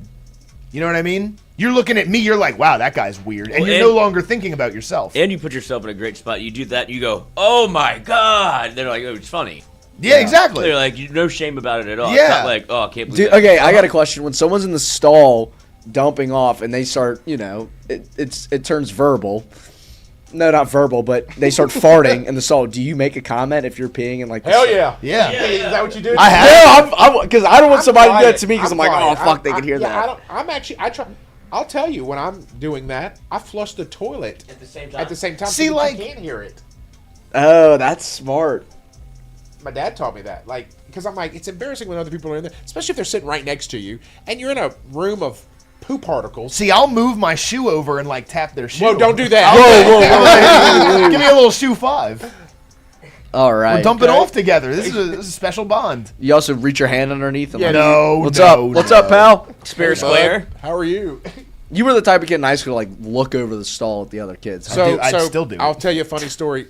BJ and I this is when I was working in the Alumni Association. We're doing a site visit before the Green Bay trip. And we fly into Chicago to go visit with some alums in Chicago. And we drive to Green Bay. In Sheboygan, Wisconsin. Oh, big city. I got to pee so bad. Mm-hmm. And so I'm like, BJ, you got to stop. Like, he's driving us. It's actually me and a couple other people. And we stop. Well, I run into the bathroom. Well, I start peeing. And and the door swings behind me. I thought it was BJ coming in. So I literally go, whew. I don't even know what. I said something like, nearly ripped my pants trying to get my, out. And it wasn't BJ. And I look down and I go, when did you start wearing orthotics? Nuh-uh. And BJ happened to walk in after, and I can hear him laughing, and I go, oh, hell, that's somebody else. Yeah. So then I let out a There you go. and again, I thought it was BJ that wasn't. It was some old guy. Yeah. Well, as I walk out, you can see like people talking about me in the back. Like Baton Rouge came to Sheboygan, Wisconsin, right? and took it over. Yeah. Home of Chicken Joe. Shout out Chicken Joe. See, I one story like that.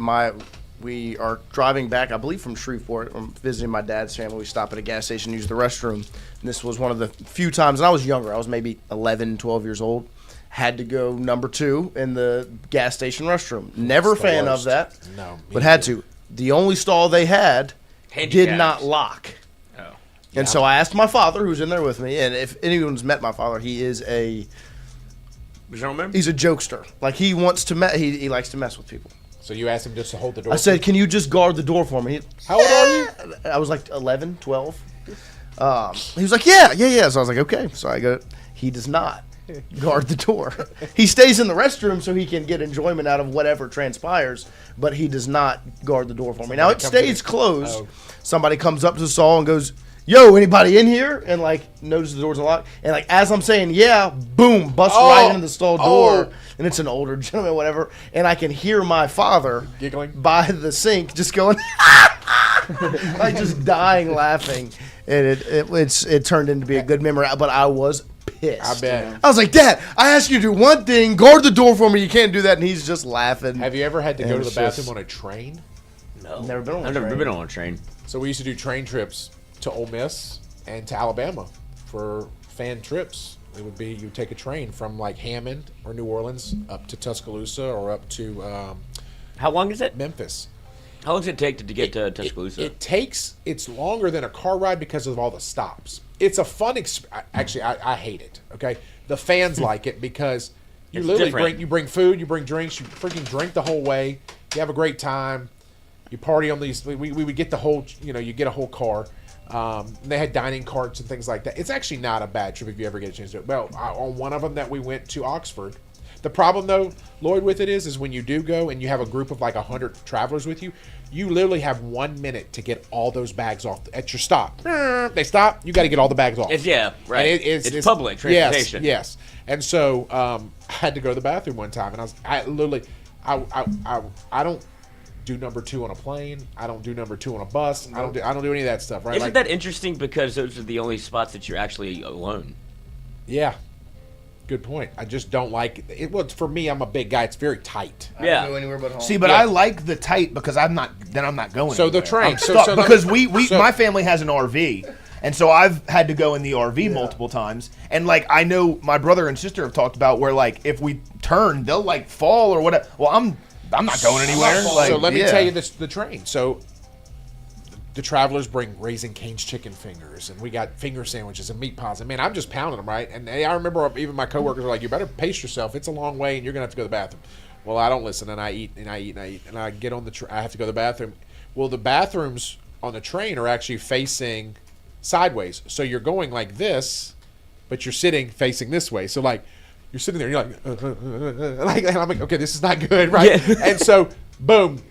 Noah, the door swings open as I'm in there. I'm like, whoa! I'm like, what are you doing? And I'm just like, He's like, sorry, bud. Hey, I got to go. I'm like, well, I'm not done. Open up. Yeah, I got to go. I'm like, well, you're going to have to wait. Yeah. And you're like, hold on. So this is not up for debate. That's not really how this works. This isn't like at the store. You've got like less items. And the wipe in that little area is very, very tight. awkward. Especially when somebody's breathing down your neck. Yeah, and I'm like, Big Bertha's trying to get in here, man. Like, I gotta go. It's male and female, so it's so funny. Oh, it's the worst experience ever.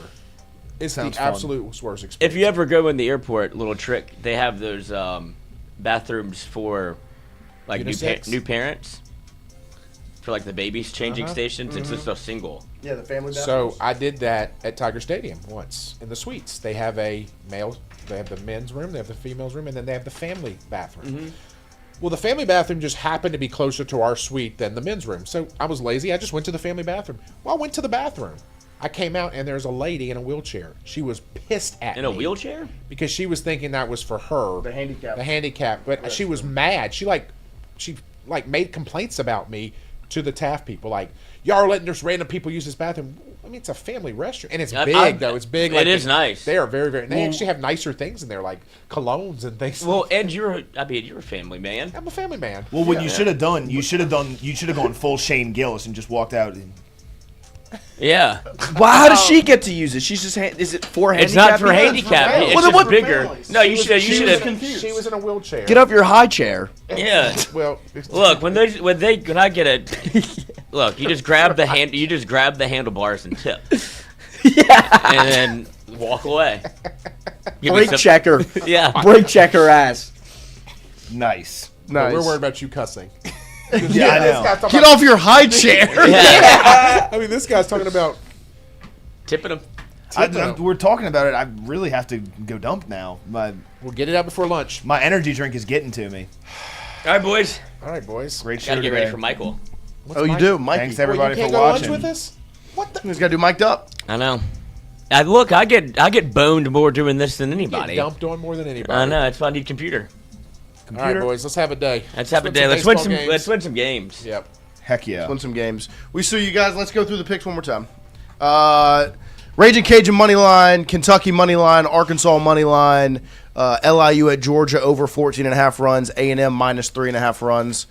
That is plus 2,400. We will be back Monday live here 8 a.m. 9 to 11. Mikey's actually coming in.